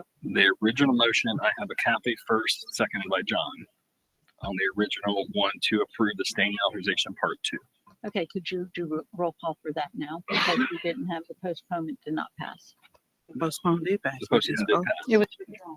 No, her, Hers was an amendment to John's proposal, and it passed as an amendment to his postponement. He withdrew his postponement, so now there's nothing on the floor. The amendment passed. Okay. The postpone, he withdrew, so it's not on the floor. Would you like to postpone for your words, Ashley, on your amendment? Yes, that's fine. So do you need me to read those again, or is everybody aware of those? Go ahead, do So- it on Ashley.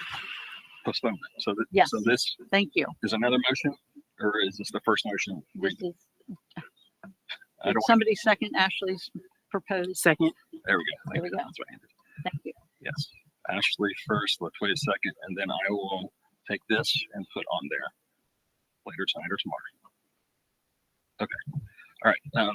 So this is on Ashley's postponement. Mrs. Zimmer, Yes. Mrs. Herbert, Yes. Mrs. Walsh, Yes, Mrs. Dahlberger. Aye. And Mr. Kirschner.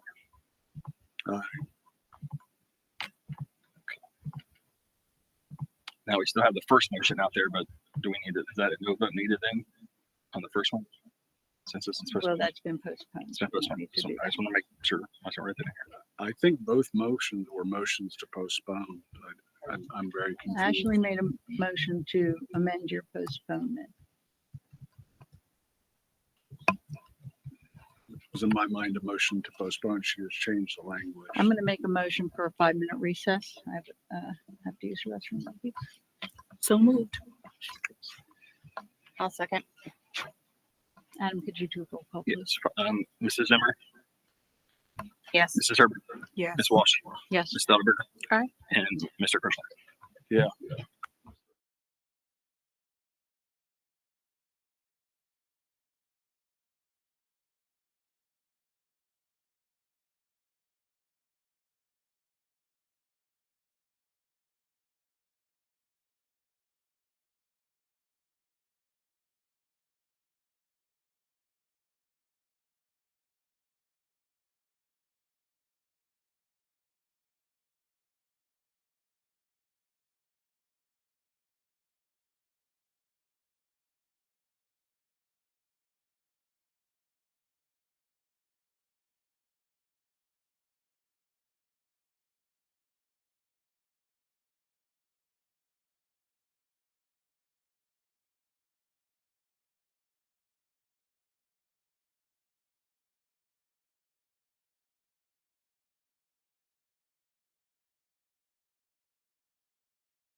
And we're now moving on to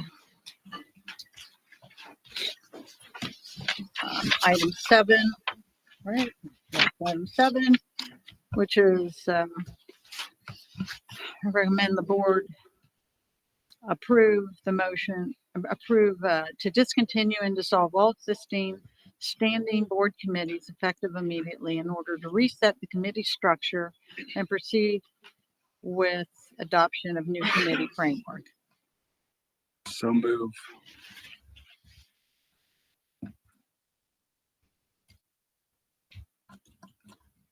I'll second. Is there any discussion?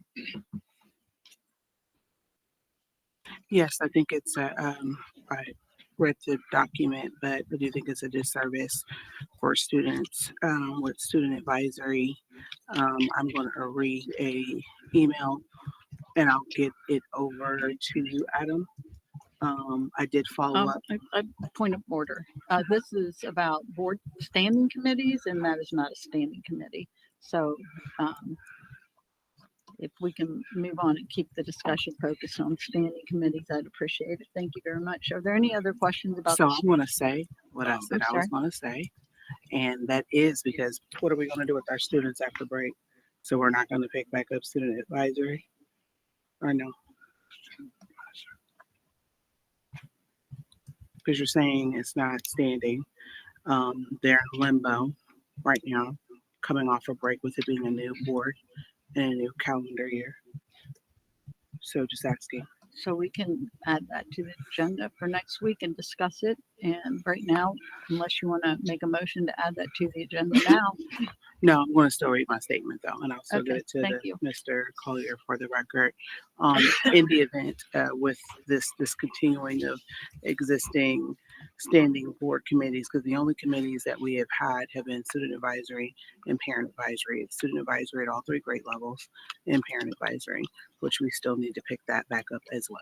So I will. So just, I'm gonna interrupt. gonna- I'm sorry, because point of order, we're discussing standing committees and neither one of those are standing committees.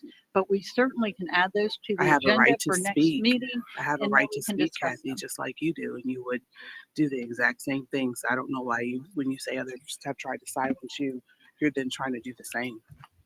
Is there, I'm just So, trying to it keep was the, I'm my just trying to keep reference. the meeting going, and this is I about know. standing committees. I totally understand Thank that, you. and that's how it's happened in the past. I want to say what I'm going to say, and that's what's going to be. Okay. Thank All you. right. It says, "Dear Miss Latoya, I hope this email finds you well. I'm writing you today with a heavy heart. I'm about- sorry, I'm in a point of order. As someone That is deeply not, involved doesn't in have to advocacy, do with what we're I believe it is discussing right crucial to now. ensure that young voices are not only heard but understood.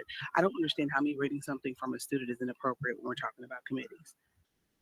is there So- some, I'm sorry, may I ask a question? Is there some confusion about what I asked for Latoya is talking about? Let me ask what Latoya is talking about in standing committees. I'd like clarification. I asked for clarification when she said it wasn't. I said, so what are we doing with our did. students in limbo that are currently on the student advisory committee from this school year? Well, we crossed over calendar years, right? When we have a school year, we go from August to May.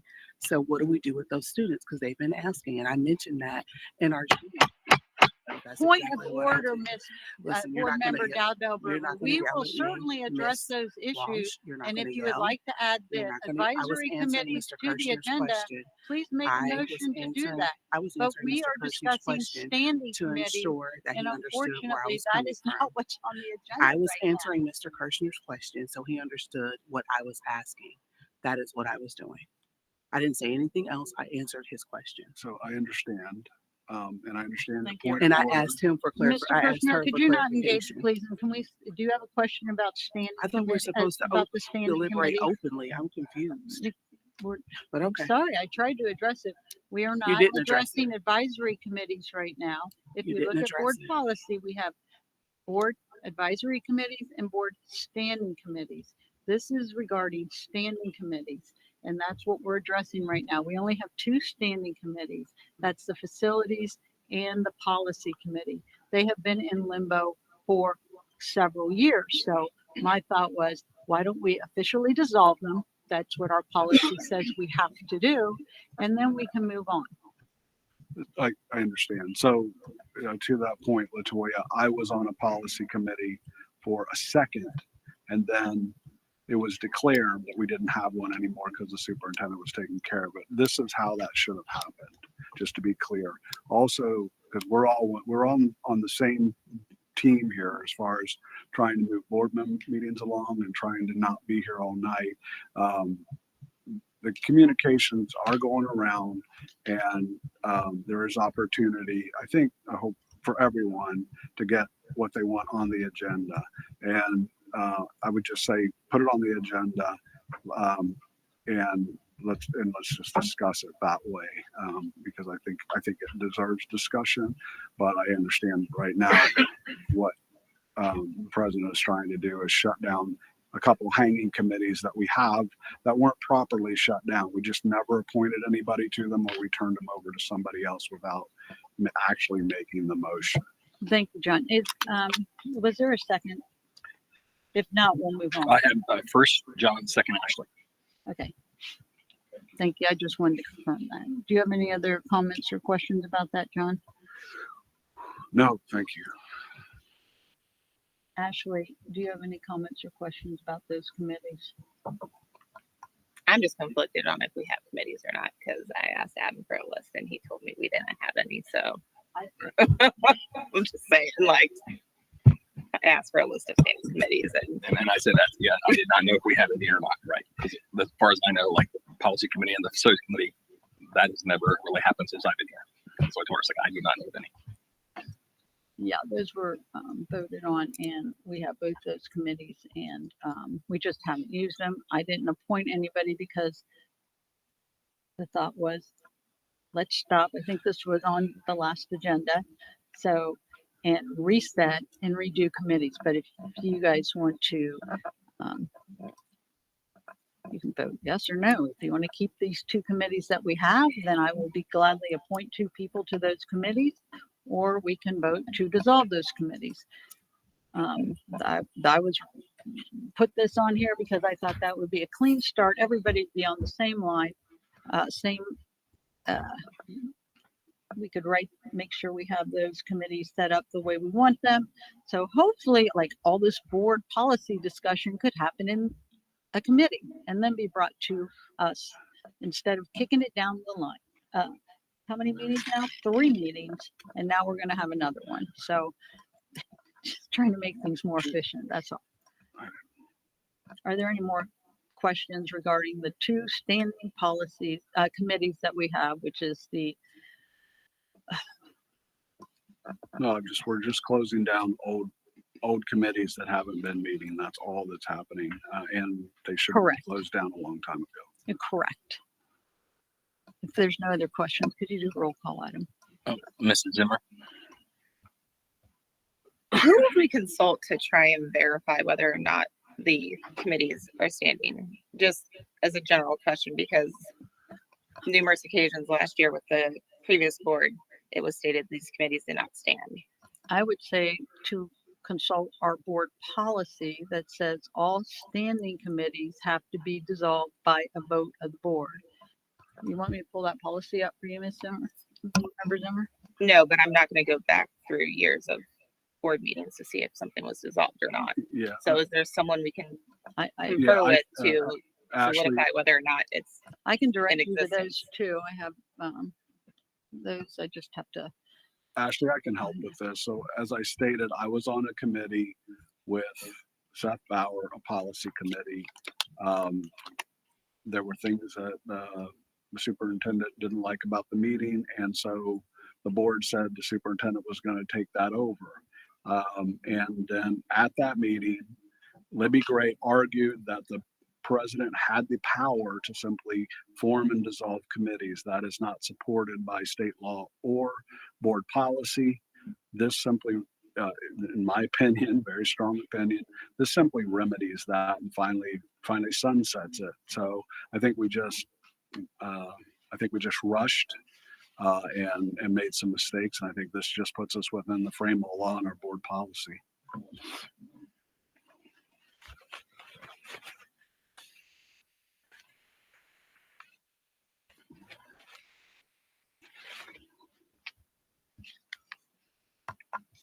Then I abstain because I don't know if we have them or not.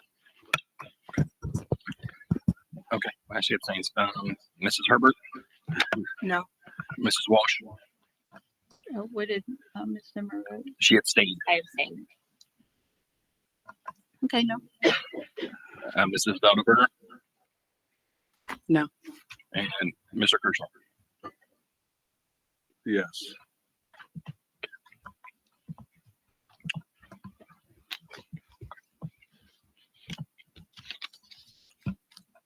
So a motion fails, so I'm gonna have to appoint people to those two committees. So to the Finance Committee, I will appoint, I'm not the Finance Committee, the Policy Committee, I will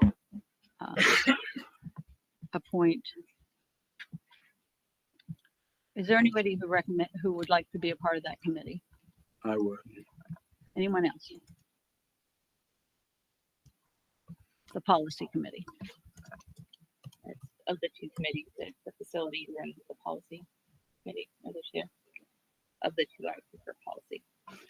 Okay, I appoint Ashley and John, and to the Facilities Committee, I appoint myself and John. Moving on to item resolution establishing board standing committees. Since we already have the Finance and the Policy Committee, would anyone, would you like to just postpone this to the work session? Postpone item number 8 and 9 to the work session that everybody wants to have set up. Was that a motion? Well, If so, I'll second. If not, I'll move to make the motion. so we'll postpone item number 8 and item 9 to February 10th or future work session.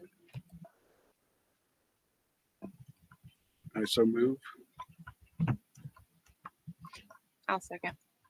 Any questions? Could you do roll call? I'm sorry, that was first by, John, second by Ashley. Okay. Correct. All right, and this is just postponed until February 10th, or we get a work session. Correct. Mrs. Zimmer, Yes. Mrs. Herbert, Yes. Mrs. Walsh, Yes. Mrs. Donberger, No. and Mr. Kershaw. Yes. Okay, moving on, motion passes. Moving on to new business. Adam has a 4-year. Was that 8 and 9? That was 8 and 9 together because we have to do 9 separate. It's a different motion. 8 and 9, yes. Right. She combined them. You combine 8 and 9, so it's 8 and 9 are, yeah. Can I make a motion to authorize the student advisory committee?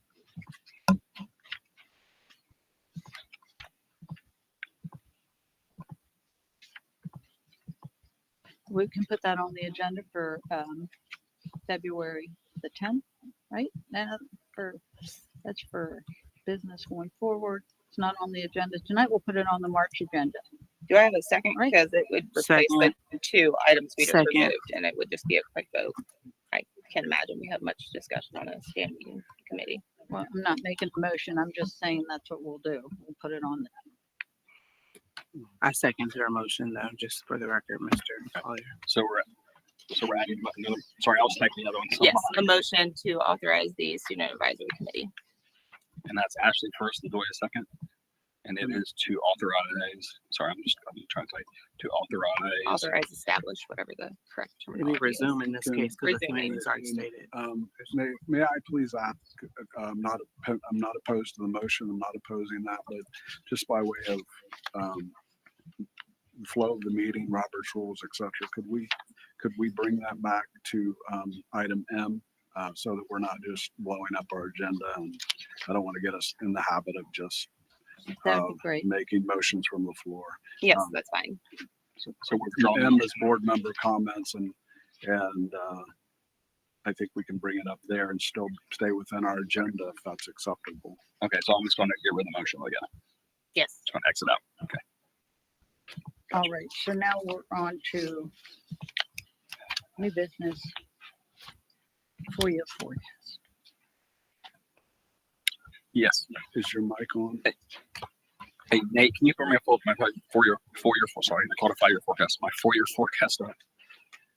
So Nate's gonna bring that up. So this was obviously called a 5-year forecast until this year. And so, but what I submitted to you guys, so you guys can see it, is the 4-year forecast that I will submit to the state by February 28th, but I also do have an Excel 5-year forecast. So you go to the other page, Nate, the other PDF, or you can go to the Excel. Because those are my notes. There we go. Thank you. So this year, so this year 26, you can see my total revenue number of at line 1.07, a little over $107 million. Nate, can I get your help, please? Oh, never mind. I called your name and it is cured. Sorry to bother you. I have no closed caption. Thank you. Are you good, John? Okay. And then my expenditures this year are going to be about line 5.05, almost $104 million. So this year we're still having revenues over expenses of 3.4, and that closely resembles. Remember, in the new legislature, I had to do one of these in October, and then in February right away, and then in August. But that what I did in October, we're still on target from what I had, and actually a little bit better by $200,000. So as you can say, at the end of this year, we'll hopefully have, which is June 30. Sorry, let me get slow. We'll hopefully have about 57 million in the bank. And then next year, because I know we talked about reductions, as you can see next year, if you want to go down the line 6.01, you see it's almost $4 million in the hole for next year. And then as you see, it quickly compounds to 8.7 and almost 14 and then almost 20. And those are with conservative forecast that I do. And again, this is a 5-year. You guys won't see you'll see the 4-year, but I do have a 5-year put up in mind. So that is kind of how my 4-year forecast and 5-year forecast looks. And let me point out a couple things. This year and next year, again, I repeated this at one board meeting. We were supposed to get 56 million in the tax law, and the current tax law now we only get 51.4 this year, next year, which again, that's $4.5 million per year. That's a lot of money when you add all that together. I mean, that's $9 million. And then from that, of course, there's some deductions. But yeah, that's a considerable hit to Groveport, $4.5 million per year. And also, if you notice, in line 1.03, unrestricted grants and aid, this year we're getting about 40.8, almost 41 million. Next year we are going down about $1 million. And again, because they redid the funding formula, so even though to say our kids stay the same, we're going to go down $1 million, which again is none of the schools obviously like that. A lot of schools are going down, but it's just how they redid the funding formula. That's all it is. I mean, there's no explanation other than they redid it and they thought it was fair. I don't see how it's fair that our district loses $1 million in state funding from one year to the next. I mean, and as you can see, my revenues I'm projecting is 107,393,000 this year, and line 208. We're actually going down next year, and then the following year, which is 2 years away, we're going up 1.3 million. Sorry, from where we were this year. So that's the issue we're having, and why reductions have been brought up, because there's the tough sides. I do have a question for you with the organization, like your organization in BASA. Mm-hmm. What things are you all doing with, I know some board members, the previous board, we did put a resolution. We worked with both the finance committee at both House and Senate. What are you guys working on to kind of share how this new formula is impacting the district? Yeah, so we have a treasurer's meeting, treasurers like Zoom meeting twice a month, and today we talked about that. And like Aaron Rouch, who's on it from IDE, he knows these because we're all complaining about this. So we reach out. We use GFOA, which is really treasurers for other stuff. But we also use OSBA and OASBO as kind of our people to say, you know, you guys can get in front of this. Now, unfortunately, the 2-year budget's done for this year, next year. But going forward, it'd be nice where if they could kind of give money back to Groveport, because that's all I'm worried about right now is the Groveport. because negative revenues when everything else is increasing is outrageous and really uncalled for. I mean, keep me flat. I mean, I hate that, but keep me flat. But now you're decreasing me $1 million. That's just hard. It's hard to stomach. But then that's why we brought up reductions. Thank you for that insight, sir.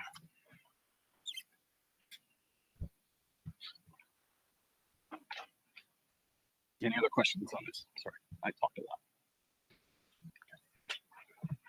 All right. So I do need a motion. The treasurer recommends that the Groveport Madison School Board's Education approve the 4-year forecast. So moved. Thank you. Latoya first, Ashley second. Any other questions? Mrs. Zimmer, Yes. Mrs. Herbert, Yes. Mrs. Walsh, Yes. and Mrs. Davenberger. Aye. And Mr. Kirschner. Aye. Thank you.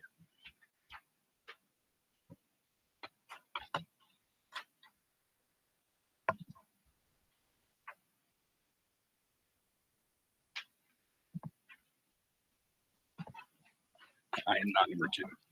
Motion passes. And we're now on to the item number 2, which is something that I put together, the board procedures, governance package. And I was wondering if anybody had any questions about that document.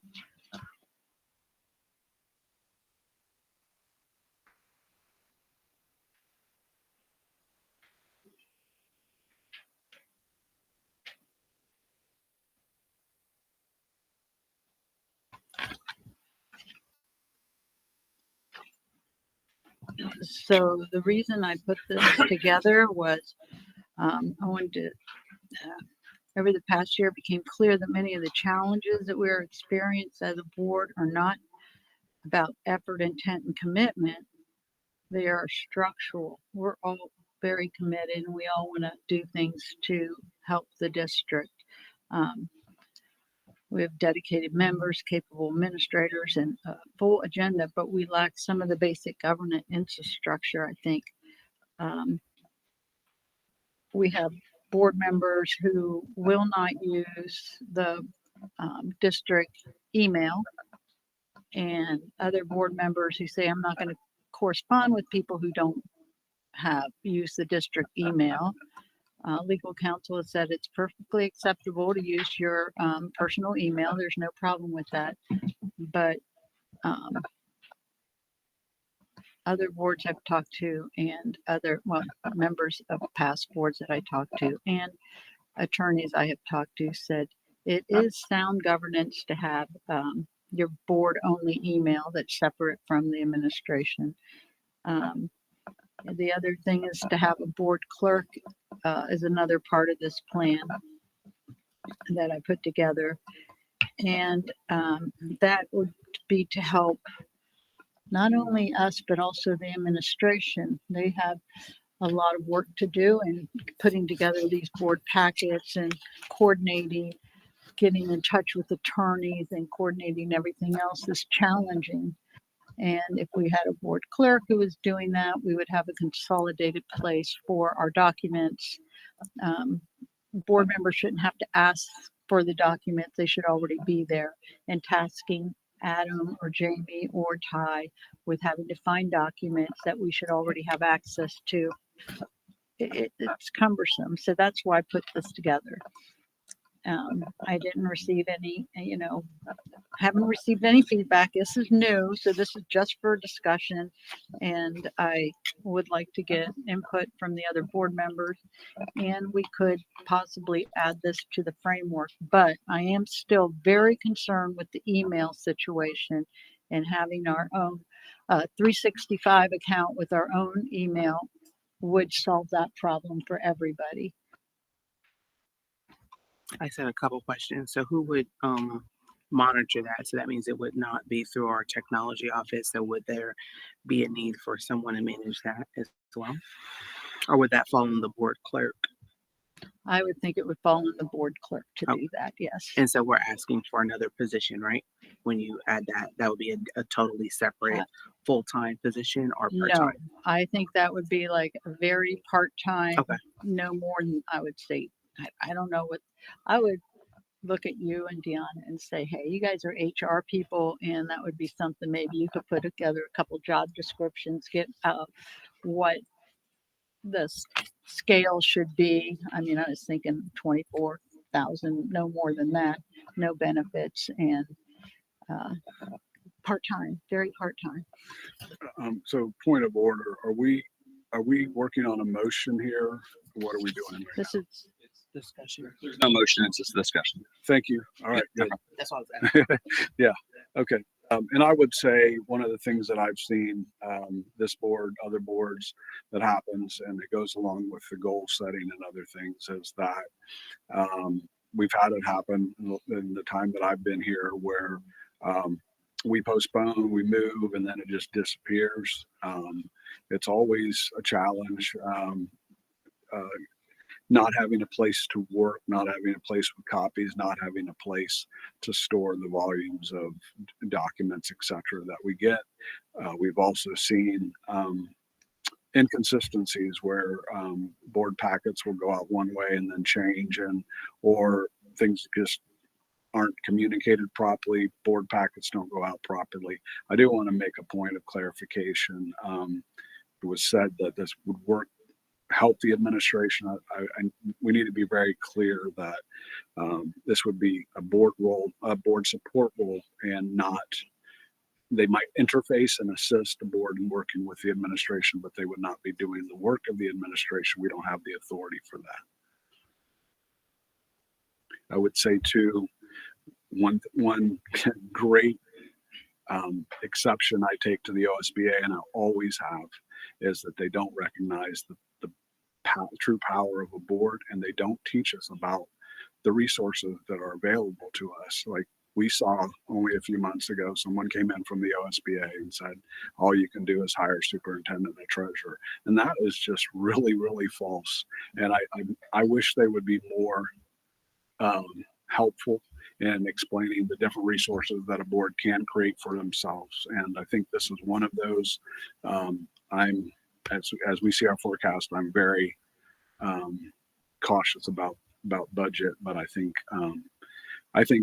a person doing this work would probably save the district money over what we've been spending on lawyers and other things in many cases. And perfect discussion for a board workshop. I greatly look forward to it. I think it will do a lot of good. And I think it would be great for us to come together, everybody have their own voice and tell us what each individual's goal is, and then work together to try to collaborate and make a vision for the whole board and move together towards that, from how we operate to what our goals are, etc. I think that's going to be a great thing. thank you. Dion. I agree with you, John. I do think this would be a good thing to talk about at a work session. I guess poor timing in the agenda. We just heard that we're going to have budget cuts, or we're going to talk about budget cuts. So I think it's inappropriate for us to be asking to spend more money for something that may not be absolutely necessary, when we're going to have to make decisions that impact our kids. Thank you. Ashley, do you have anything? Not at this time. Latoya? I said one more thing, if it could be of note to Mr. Solomon and Mr. Collier, that how this separating that what infrastructure IT would we need. So when you don't have to do it now, I'm just saying we're going to talk about it at a work session. So I'm just trying to tee us up so we're ready, right? And Mr. Collier, what that looks like from a budget standpoint in the insurance, because our cybersecurity and our insurance will be needed under policy with us moving from because we're changing the technical aspects in communication, and then also information from our insurance policy about how we're communicating with open public facing web email. How does that, if there's a breach with that, how does that covered under our insurance policy? So I just want to lay those out there so we can have that ready for the work session when we do bring this up further. Thank you.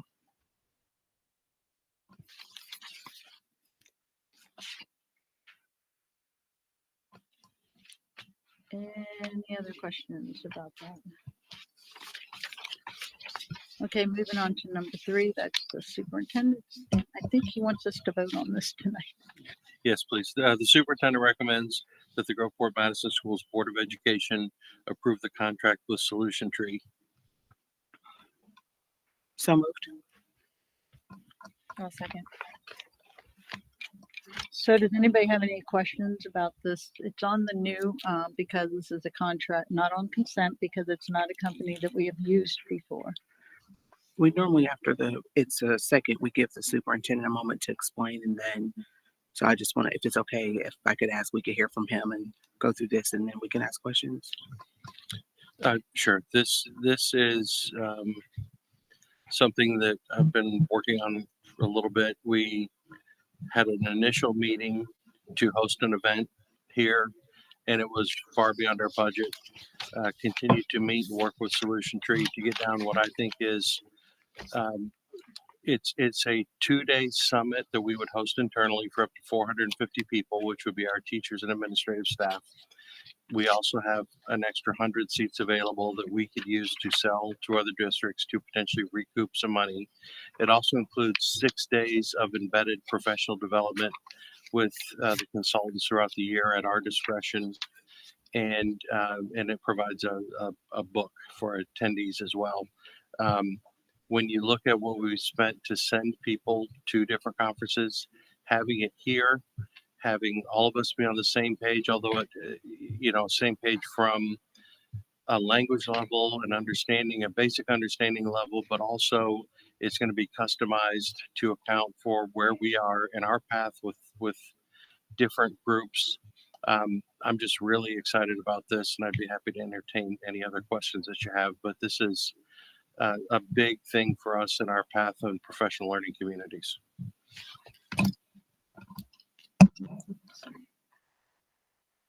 I do have a question. So you said there's 450 seats. How many would we have left after our staff is covered? If I missed that, I apologize. 100. 100, okay. And then, so we would then be responsible for the marketing and all that okay. Do we already? And it would not be unusual to have, that be in the $500 range. Okay. And if we sold 100 at $500, there's 50,000 of this cost that we would potentially be able to get back. Okay. Adam, have you done a cost analysis of this versus what we've been doing? Yeah, I mean I think the 3 sessions I think we've done so far. I forget. One was in California, one was in Iowa. Where was the other one? Arizona. I know the last one was 35,000 just by itself, and I think that was 22 people.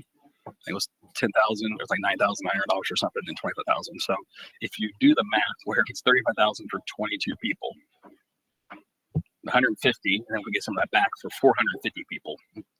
Again, I don't like spending this money, but then again, if we keep on doing the PLCs and we keep on doing them in little things, it's going to cost a lot more money.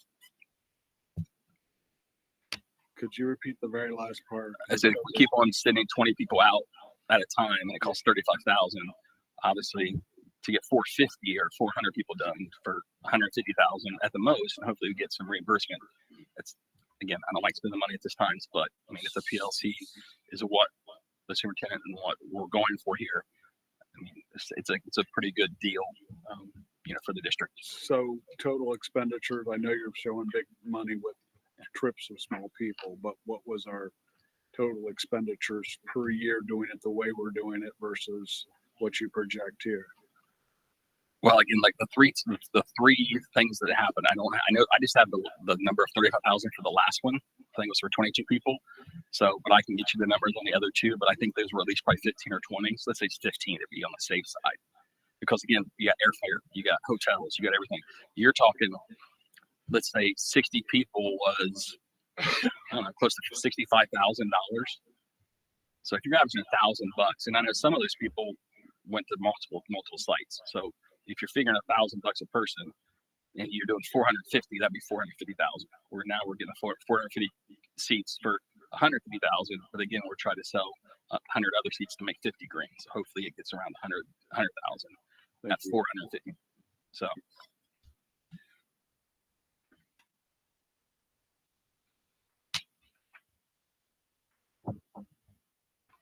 And is this, I see it's for August, of course, so we would need to move forward today? Or is there, like, is it, we need to approve this today? Just trying to understand what your, It the time really is constraints we have. time sensitive because once we get under contract, we can lock down all the specifics. We can identify the dates for the embedded professional development for the rest of the year. You know, until we sign, even though they have earmarked people, the consultants to come, it's not locked down until we lock it down. So for planning purposes, we really need to be able to do this. And then of course we need to get things ready and be able to start to market that we're hosting it so we can try to sell some of those seats to recoup some money back. This seems like a very hot topic. Will this possibly bring in more teachers to our district? You know, when we first started talking with Solution Tree, one of the things they said that there has not been a lot of action in Ohio. And I do think this is very exciting. I think this will prompt people to come here to other districts to attend. I think if we put this in our recruiting material out with new teachers, I don't know if and what they understand about it, but if they do any research, I think very much this will excite people. And I think it'll excite our staff.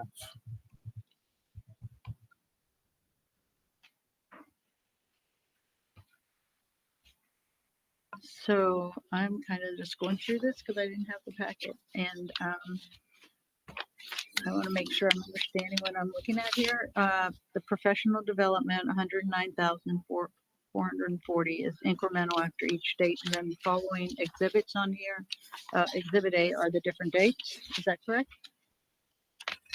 Yes, that's correct. The first 2 dates are the summit, and then the embedded training dates are just kind of placeholders until we tell them what and how we're going to do that. So the total cost out of all these dates equals the 109, Correct. right? No, the total cost Well, for the one at the everything bottom. but is one- 151. Yeah, Yes. but that's all that. Okay, so and these will be done at the high school, is that where? The summit will be done the first 2 days on August 5th and 6th will be done at the high school. We have to decide how we're going to do the other embedded dates, if we're going to, you know, offer it in buildings or grade levels, or where we're going to do that. Those are some things we have to figure out with the PD committee as to specifically how we want to make that happen. Are you talking the September 28th date? And those are placeholder dates until we tell them what we want. But yes, So we need to have But these. the intent is to have all of these at one of our facilities. yes, on site with us, correct. And then also the intent is to have other districts come in and for us to hopefully see a profit to help pay for our. Other districts to come in only for the first 2 days. The first 2 days is a summit where our whole district is all together. The other days, we're going to figure out how we want to do that. If we're going to do it by grade level or building or different things like that, that would only be our staff. Okay. And we're hoping the income will help offset the cost to the district for professional development. And then Adam, you brought up yearly, the 60. Is that like, has that been for the past, just this last year, or has it been previous years? Just this last year, I think, is when they went Do you to know those what three the numbers places. were from previous years? I think it was Not zero. now. About the I don't same think- probably, or close. The last conferences we've ever been to in this district was during Napoli era. So that's how long ago that a group of staff went away from the district to any kind of professional development. So this was out of the norm. You're talking loud, but can you talk a little louder? Yes, this is out of the norm, speaking as the GMLEA professional development chair. This has been Can you come to the, thank you, sorry, Jamie, is it mine? thank you.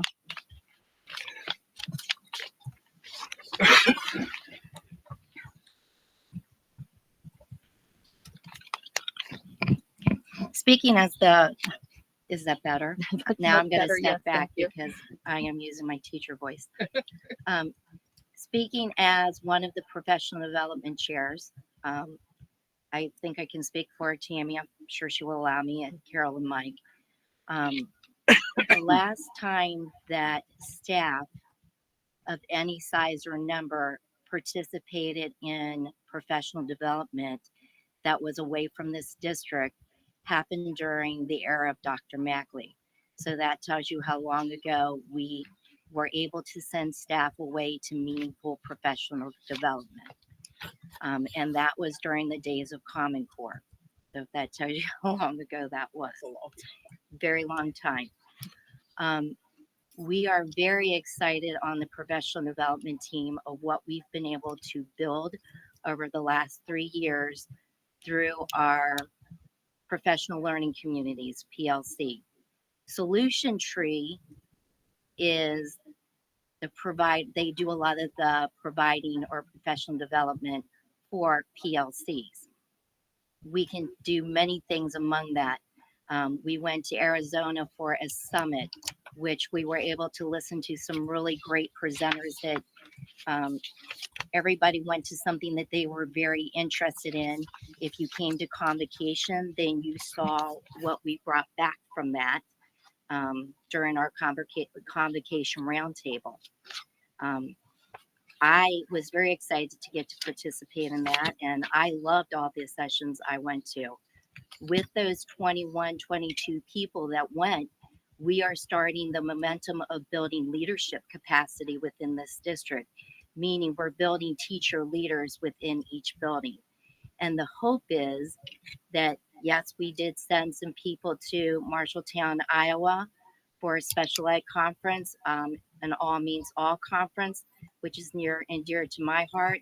And that was about how gen ed teachers and special ed teachers can work more collaboratively together to help that neediest population, our children who are on IEPs or even our kids that are falling through the cracks. So that's important learning that's being brought back. That's building capacity within our IS and gen ed population. And I will tell you that our ISs came back from that session in Marshalltown so energized and excited and feeling like they were actually part of the learning community and that they had a voice in how our district moves forward. So we felt leadership capacity with that.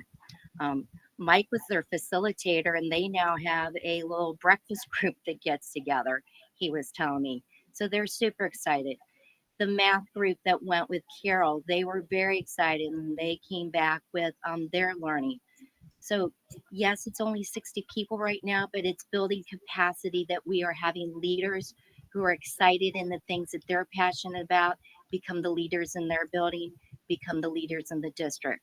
So slowly but surely over the last 3 years, we've been working very collaboratively to make sure that we're bringing forward meaningful professional development to our staff that helps our staff be better at their jobs, not do a better job. They do fantastic work now, but be better at their jobs, be up to date on current learnings and technology so that they can build the capacity. And as we build capacity, we create, Mike created the PLC Coalition. So as people go to these conferences and come back, they become part of our PLC Coalition. Okay. So each time that happens, we're building, everybody then becomes, the whole district becomes a PLC Coalition. Jamie then tasked our core team, our committee, the PD committee, because all PD goes through the PD committee and gets approved. We do all the organization and management of that. Jamie asked us back in October, the 4 of us, if there was a way for us to bring Solution Tree to us. Solution Tree has not been in Ohio. They would like to be in Ohio. They give great professional development on anything that we want it to be on. We know that we have, and Mandy, I'm speaking for you now too. We know that our MTSS systems and structures is weak, and we need to have better systems and processes in place. And we are in the process of doing just that. Solution Tree, when they come in August, and we've already started planning this, will do MTSS training for us. And they will build their MTSS training and bring in their professionals in MTSS for how we tell them we need it to be built.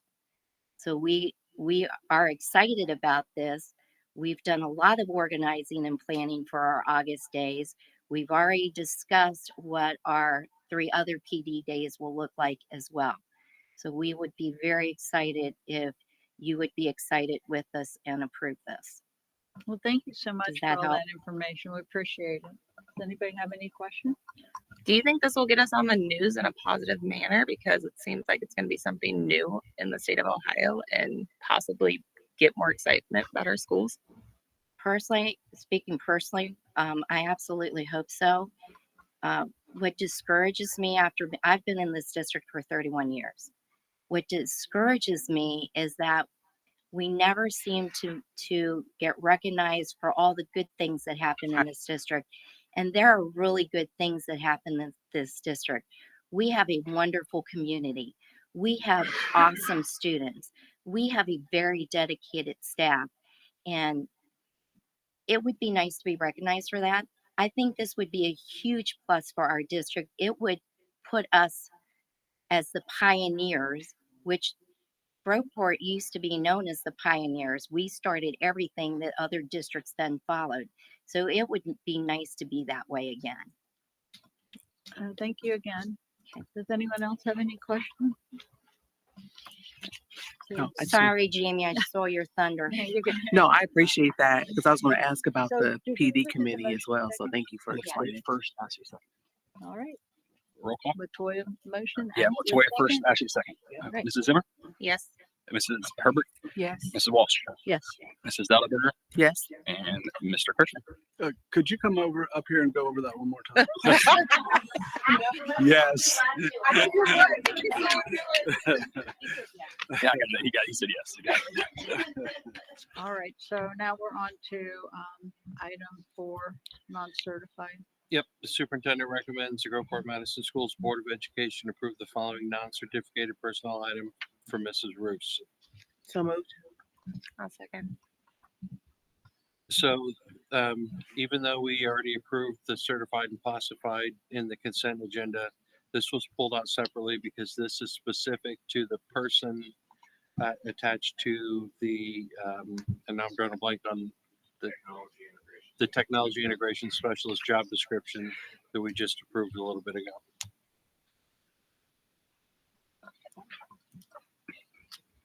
I have Latoya first and Ashley second. So does anyone have any questions? I have a couple questions then. So this contract goes from January 1st to July? Correct. Being retroactive in July. January to July or end Yes, of June? just this. End this of this June, year. begin of July, right? Yeah. one of the- And it's for 88 for that specific period? Yeah, so her contract will be prorated based on the 88,000, based on the number of nays from January 1st. Correct. And she's moving up from, what is it? She's at step 8 five? now. She's going to step 10. She's step 8 now? Yeah. And moving to step 10. Correct. So the actual yearly salary is, She's going from a 76,000. I don't have it for me because I got other stuff. But she's going from the 76,000 to the 88,000, which again, the 10,000 stipend, like I talked about earlier, she didn't get this year, but she got the preceding year to do this work. So if you think about the 10,000 stipend, it's really an only increase of 1,457, something like that dollars. Sorry, I don't have the numbers exactly in front of me. so isn't that 88 just for half the year? But it's it's just for half a year, so it So won't her be that much. salary annually will be double that, right? No, the 88's for the whole year. So Okay, prorated I was based like, on the 88. Yeah, so prorated based on the 88. Yeah. Retro back to January 1st. So, but it says 129 days. It's kind of confusing to me. So, How do we have to do it? Yeah, so it's based on 129 days from January 1st. So it'd be prorated amount. Like but but the 88 is not what she's going to be paid for the No. 129. correct. That is just for the complete Correct. salary. Got it. Yes. Much better. Thank you. Yeah.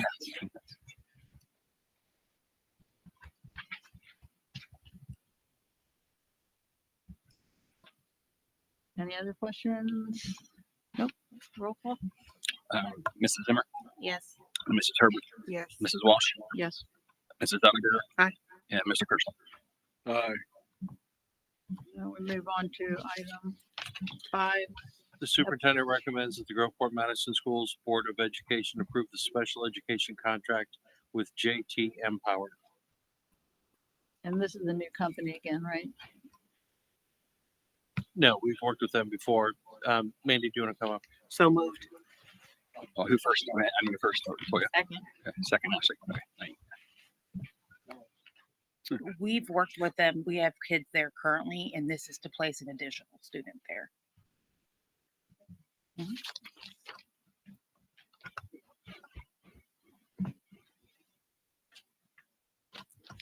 Roll call? Mrs. Zimmer, Yes. Mrs. Herbert, Yes. Ms. Walsh. Aye. Mrs. Duggar. Aye. And Mr. Kirschner. Aye. All right, it is now 9:05 and we are adjourning to executive session. Oh, I need a first First, and make the second. motion. Oh. You gotta read the recommended action. Yeah, you got to read that. I'm sorry. I I'm move, sorry. Motion to move to executive session. Per the, do you want to read it, John? yeah, I got it. Thank you. I move that we enter into executive session for the purpose of considering the investigation of charges or complaints against the district employee or official pursuant to Ohio Revised Code 12122G1, and to confer with the board's attorney concerning disputes involving the public body that are subject to pending and imminent court action if applicable pursuant to ORC 121.22G3. The board further acknowledges that no formal action or vote will be taken in executive session, and that any subsequent board action will occur in open session. So moved. A second. Roll call, please. Mrs. Zimmer, Yes. Mrs. Herbert, Yes. Ms. Walsh. Aye. Ms. Duggar. Aye. Mr. Kirschner. Aye. At 9:07. 9:07, we're adjourned. Executive session.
It's 10:50 and we are back from executive session. We have no items to discuss under J, so we'll go to 11. I'm sorry, L. Number 1, district operations, the superintendent's report. With the late hour, I actually haven't done the traditional department reports, but just giving a quick update. Tomorrow morning, we are meeting with the contractor with the heavy snow and ice on our roof. We have a significant leak at Middle School North, which has us that we are out of between 4 and 8 rooms because water was coming through and the electricity is not available in those rooms right now. So I'll be meeting with them tomorrow. Adam and I were talking out here, and we don't know if this is a possibility of an insurance claim or not. Wirt Road project that's going on by Groveport Elementary. This to me is a pretty small thing. I don't know if the board wants to have an opinion about this or not, but we have fencing between the road and our property that is actually in the right-of-way easement. And so there's an underground utility that needs replaced. So I talked to BJ King today, and they're putting a plan in place together to move our fence over for us at no cost to us. But they want our approval to be able to do that. So I would like to be able to tell them they can move forward with that so it doesn't slow down the project. Last 2 things, and I'm gonna put invitations in the weekly updates, but this Friday is Java with Jamie.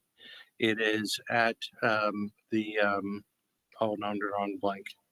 Is it Grumpy's? Grumpy's Garage, 9 a.m. Friday. And then also Friday, in school, it's 1st through 3rd period, and in the evening from 5 p.m. to 8 p.m.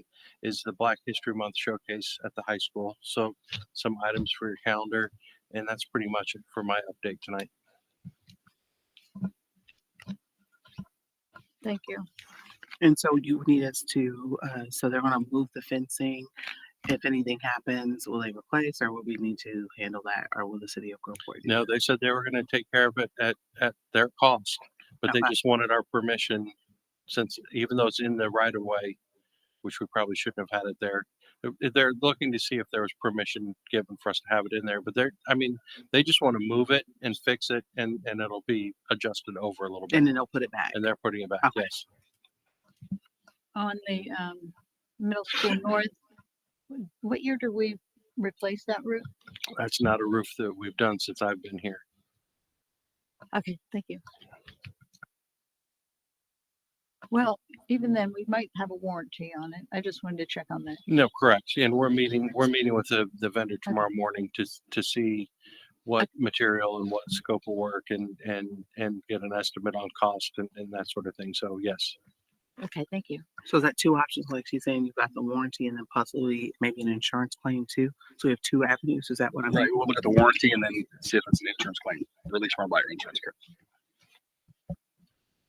So do we need, are you going to put a motion, Jamie, for an official board vote for the approval for the city of Groveport to move our fencing and back?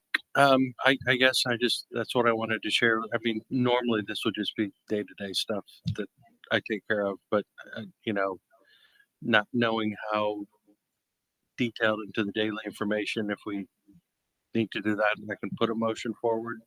I don't think it's really any big deal, but I wanted the board to be aware. And I assume you'll have more information probably by the next meeting, right? Yes. Yep. Perfect. Yeah. Yep. Any other questions for Dan?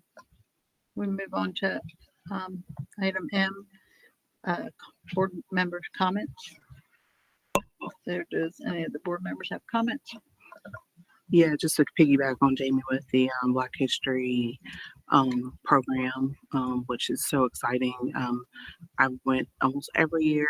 I've actually spoken with our students. They've organized. They are Groveport Madison Black Student Union actually on Instagram.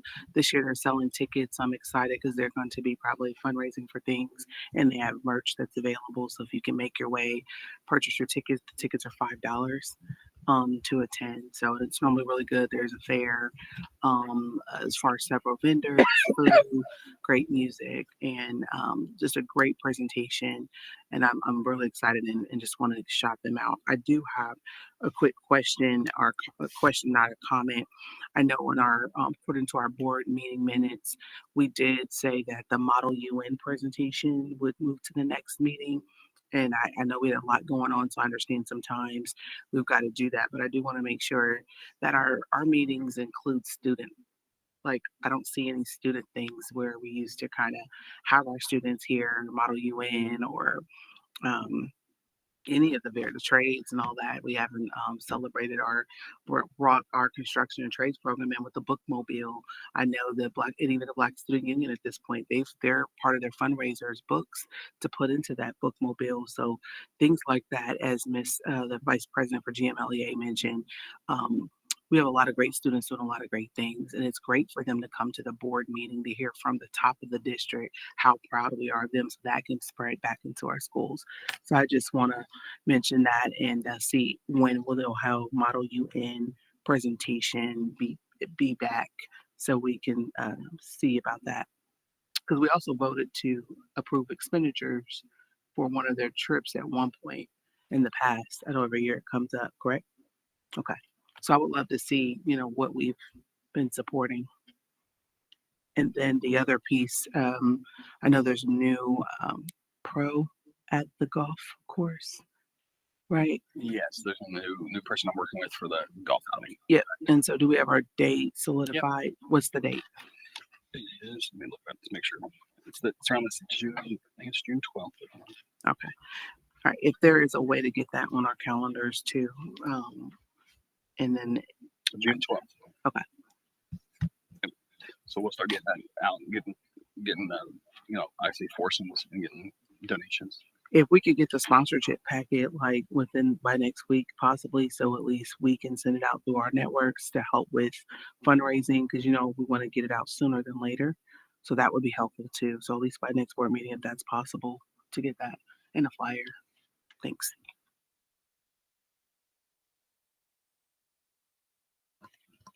Does anyone else have anything?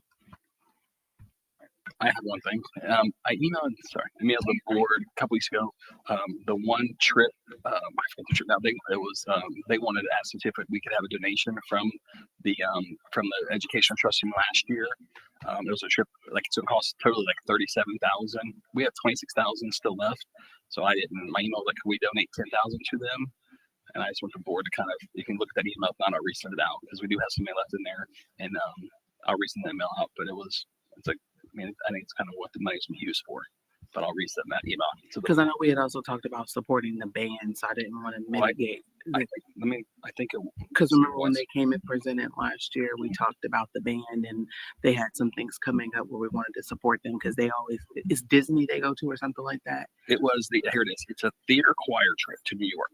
The board approved it already, and they're asking for some financial help. So it is the theater. That's the same. That's the one we already talked. Okay. Yeah. So I just put out there maybe $10,000. They don't want all of it. They know Spokane, but maybe $10,000 if the board okays that for me to do. And I don't need a motion as long as you guys approve 10,000. I can move money from our account if that's okay.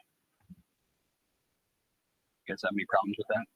We had 26,000 left, so we still have the money to get. I know. So then we're good for all the startup and everything to get moving on the golf outing with the remaining. Yeah. The golf outing. Remember, the first year we did golf outing, all that money went to student stuff. So we start with zero every year at golf outing. So that's what I'm saying. If it's okay to move, I get some. Okay, it's 10,000. Okay. I will let and Sarah Riley, who asked for this, so she'll be happy. And I'll let her know that I will donate 10. Congratulations to So them. you'll have that information for the next meeting, right? Huh? Yep.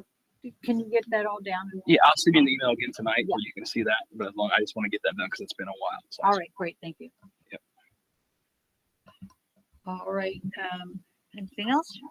I move that the Board of Education authorize the establishment of the student advisory committees at the elementary, middle school, and high school levels for the purpose of providing student input and feedback to the district administration and as appropriate to the Board of Education. So moved.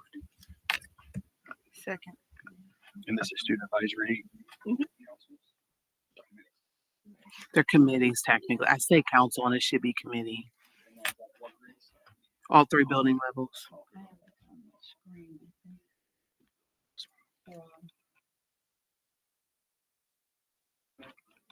Deanna, Ms. Herbert.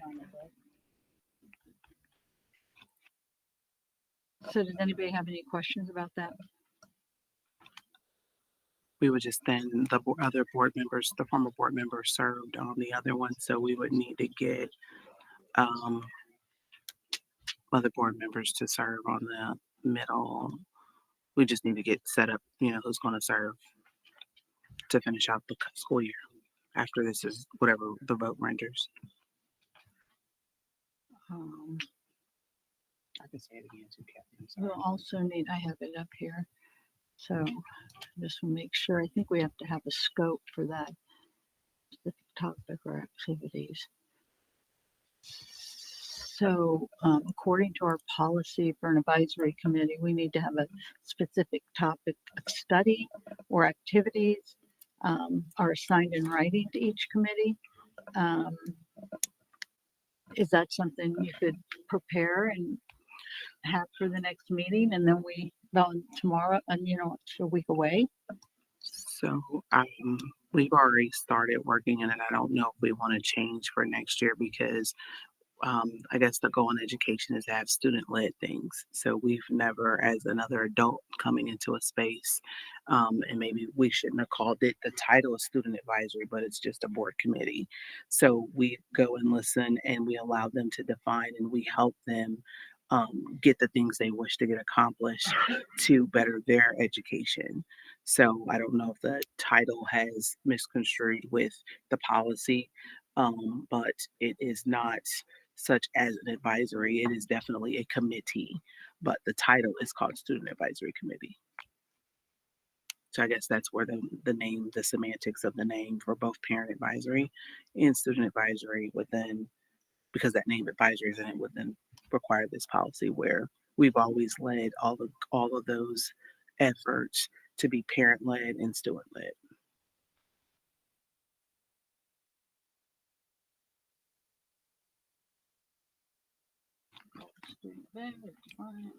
I mean, I can state it again if you need me to. So in this instance, I understand that policy, there is, I don't see your screen, but there's a policy for advisory committees to the board.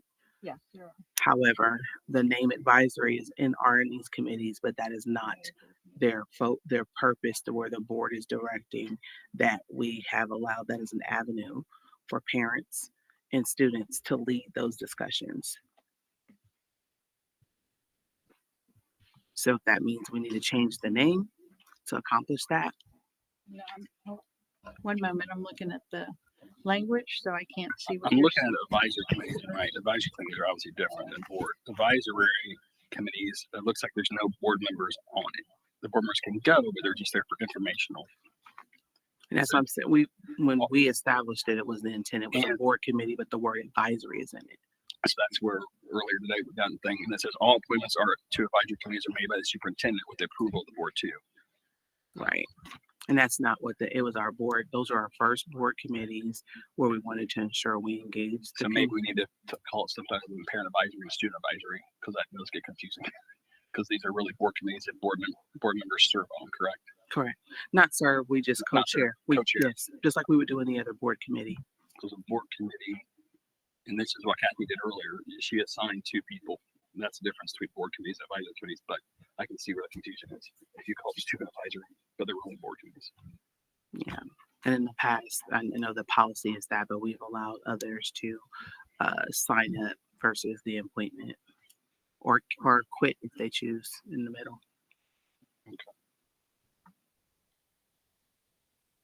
All right, so the vote that we're taking maybe is to start student advisory committees, but they're really board committees.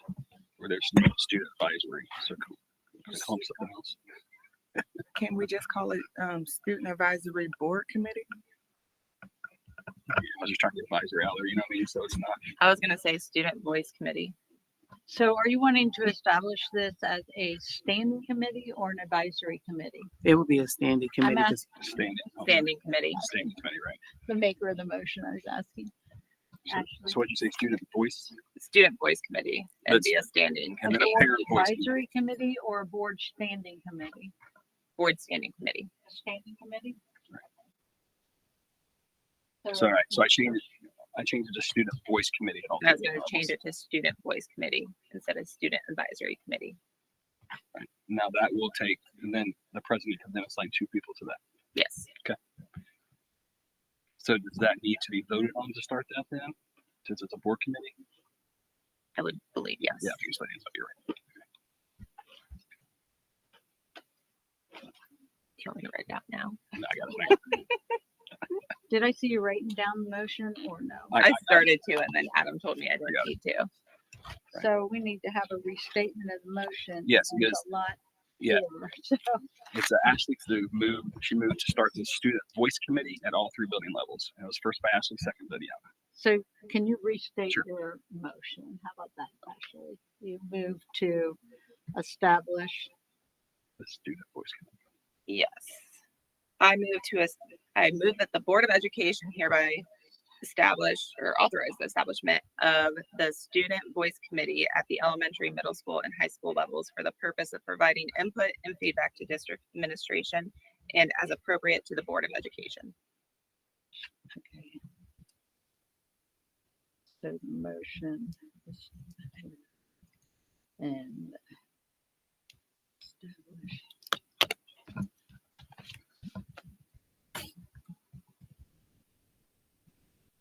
Are there any more questions?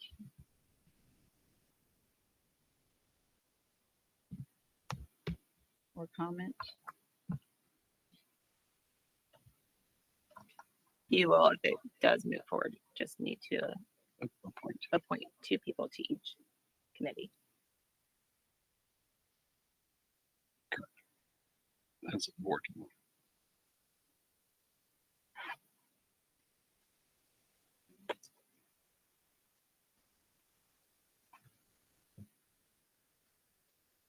So this says establishment of a student voice, but I'm sure that's supposed to be advisory No, it's Student Voice Committee. voice. Mhm. Okay, student voice committee.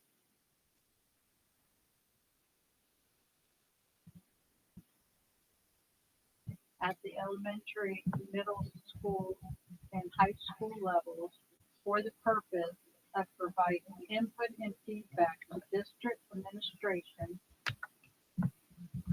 and as appropriate to the Board of Education.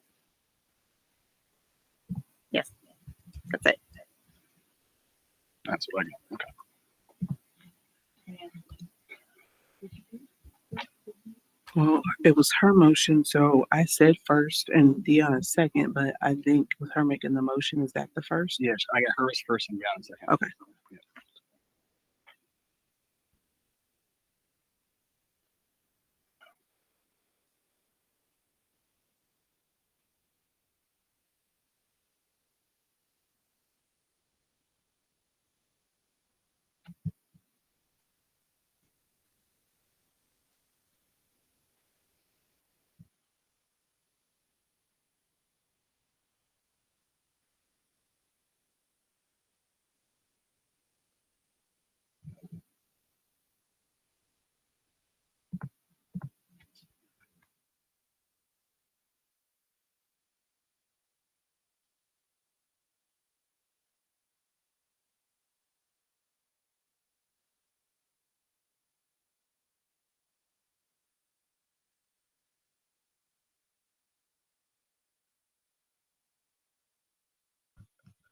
Do we need to do roll?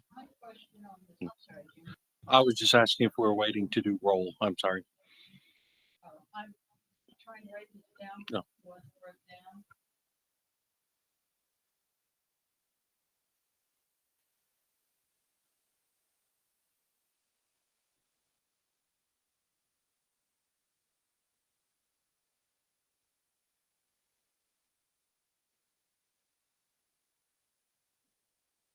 appropriate if you're wanting Your them mic, your to- mic's not on, Miss Kathy. Oh, do you feel it would be more appropriate that if they want to give feedback to the administration, that the student advisory should be an administrative committee? Me personally, I don't think so. I think kids are more comfortable talking to a parent figure than an administrator. So they'll be talking to board members. Well, yes, but most of us are parent figures.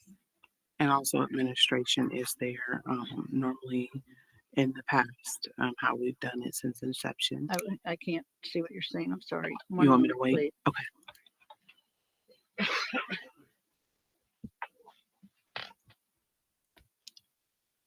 All right. I'm sorry to twist.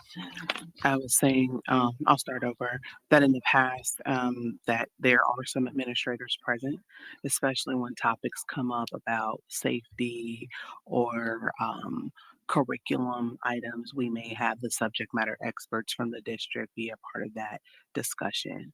So there are administrators there as well as the two board chair and co-chair. Okay, and the other concern I have with it being a board meeting is that board meetings are open to the public and anybody can record, audio record and put those out there. So that to me is a concern also, where if it's a superintendent's committee or that would not be the case. So I didn't know if anybody's thought about that. So yes, but we've also have seen other districts in our state do the exact same thing to, one, empower our students and let them have a voice and advocate for their education.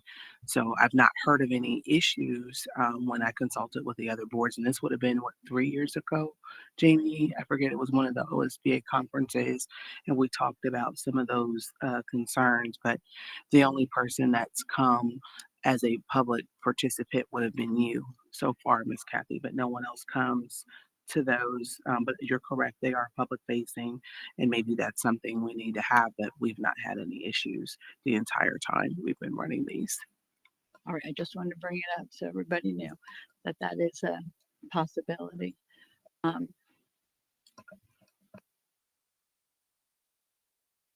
right.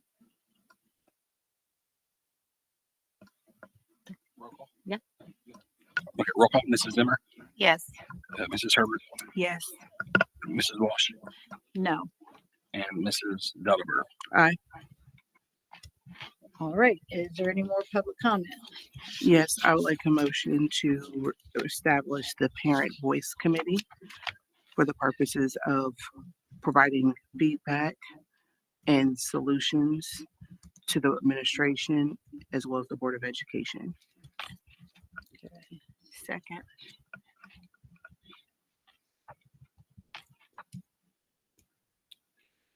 Could you read that one more time? I was just I'm typing. Establish the parent voice committee for It's the same as the student. Pretty much. to provide feedback. You could, yeah, feedback to At all three administration and levels? Board of At all three- Education, At all three It's just levels. the parent, so there's no grade Oh, level. gotcha. because all are welcome, all grade levels for For one. the purpose of providing the input to the administration of the board. Got it. Thank you. I can just copy and paste that. For the purpose, he says, establish the parent voice committee for the purpose To provide feedback and input to the administration and to the board. Right. That's the same thing as the of student. providing feedback Who's second? Yeah. and solutions.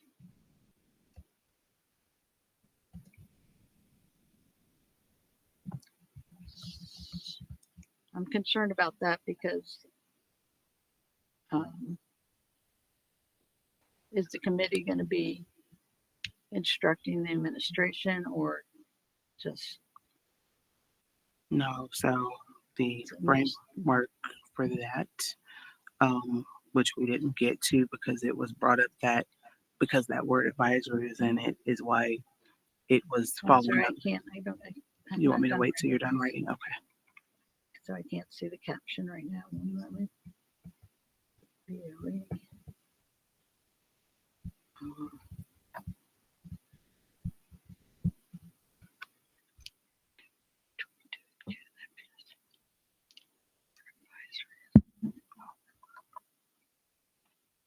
Okay, so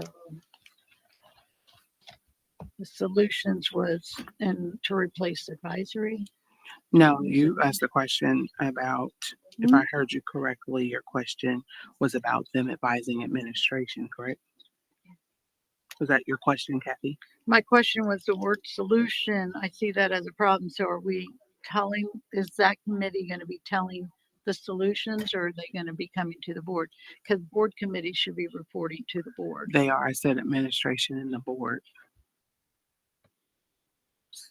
No, it doesn't really go with our committee policy, our policy. So, I mean, they would have to, the committee would report to the board and then to the, pass it on through a board meeting. So I and guess then what I'm you saying, to when I say the board advisory. administration, when they come to the board meeting, they talk to both the board and administration. So Mhm. sorry to go through the semantics. So they report to the board, but when I say board and administration, when you come to the board meeting, all of our directors are sitting here, our superintendent is here, our deputy superintendent, and the treasurer. So for full context, that's what I meant by administration and the board. Okay, just want to make sure we're following the policy that we have in place and it's goes through the board. Any other questions? And I also want to ask again, don't you think an advisory committee would be, with parent advisory would be better advising administrative committee? It's parent voice. I removed advisory, so we're not in the semantics of the policy, like naming. So I went exactly with student, how student voice is. Now it's parent voice. I understand. I appreciate that. I was just asking if this committee, the parents' voice, a group of parents would be better working with the administration. And they do because they come to the meetings. All right. Any other questions? And Jamie, do you have any? Well, we did have another parent group, but it's been sunset. So unfortunately, because we did have through our other committee that was a superintendent work group. I believe that sunsetted, which has been here since 2020.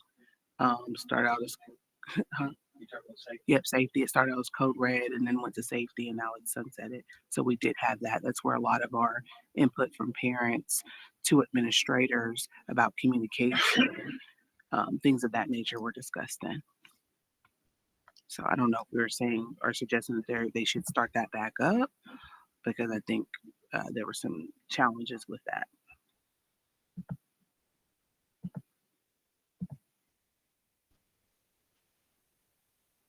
There any other comments? Are you suggesting that they start that back up though, Kathy, with your statement? I'm not suggesting anything.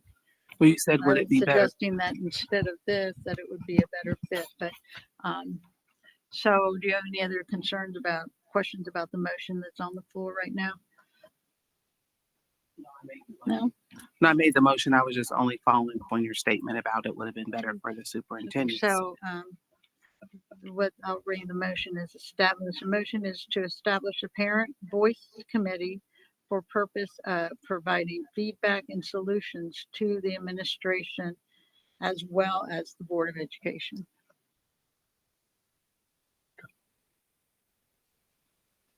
Roll call. Okay. Mrs. Zimmer, Do you want that edited, Latoya, to, If you want to put Board of Education first versus administration, that's fine. I wasn't sure if you wanted it to be solutions or input.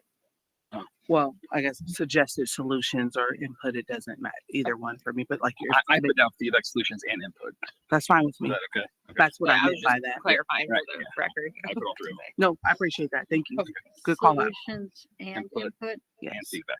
And it could be suggested solutions because the final determination would be by the board. And Got it. Yeah. So let's just. so that does not remove that power from the board. Correct. They're going to provide and move forward. So you want to have the motion say and suggest solutions? Suggested, just so that there's no question input. on naming, on the So semantics feedback, suggestions, solutions, and input and input. to the Yes, sir. administration, to the board. Suggest Suggested solutions solutions and and input. input Correct. Yes. And then Board of Education is to the first. board administration. Board of Education and Administration. To Yes. That's what I have. Thank you.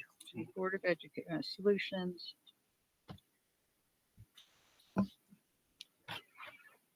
Okay, so I'll reread the motion. Establish the Parent Voice Committee for purpose of providing feedback and solutions. Feedback and suggesting solutions. Suggested, ED. Suggested solutions. Yes. Suggested solutions and input to the administration as well as the Board of Education.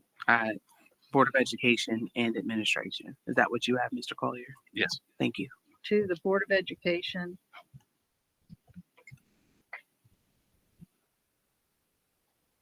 and the administration Yes. and administration. Thank you.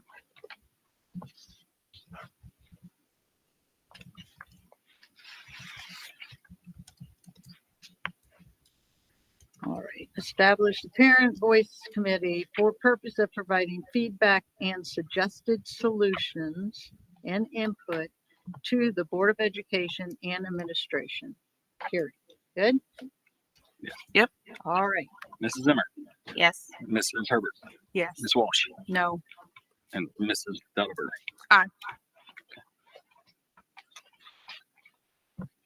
So now we have to, We have to appoint. Is that a board committee? We have to appoint Yes. two The people. board committee, so we have to appoint. So Kathy, yes, you have to appoint two people. So I don't have John here, so I don't know if he wants to be on either of these committees. Ms. Zimmer, do you want to be on any of these committees? Would you like to be on the student or the parent advisory committee? I'm kind of newer. Do you have a preference? Yes. If Deanna would prefer student, then I can do parent. Karen, I would like to do parent with Ashley to finish out the work. Deanna, Ashley on parent. Which one, Latoya? Parent in the high school student voice, so I can finish out the work for the. So we school have year. to have three, is this three separate committees that you're recommending at for the Well, students? So so the parent committee, there's just one, and that's Ashley and Latoya, correct? Now for the student voice, Adrian has, it needs to be three separate committees. Correct. So there has to be elementary, middle, and high. Correct. So who wants to volunteer? And if no one wants the elementary, that's where both my kids are. So I'm So you two totally will fine do- with that. No, not you. Okay, so the president appoints. Like, I'll take the young ones. So for elementary, it's going to be Ashley and who else? So I'm going to hold off on appointing to the committee until the next board meeting, when all board members are here and I can confer with all board members. This wasn't on the agenda, so Okay. Mr. Kirschner's not even aware of this. So we're moving on now to N, adjournment. Yep. So moved.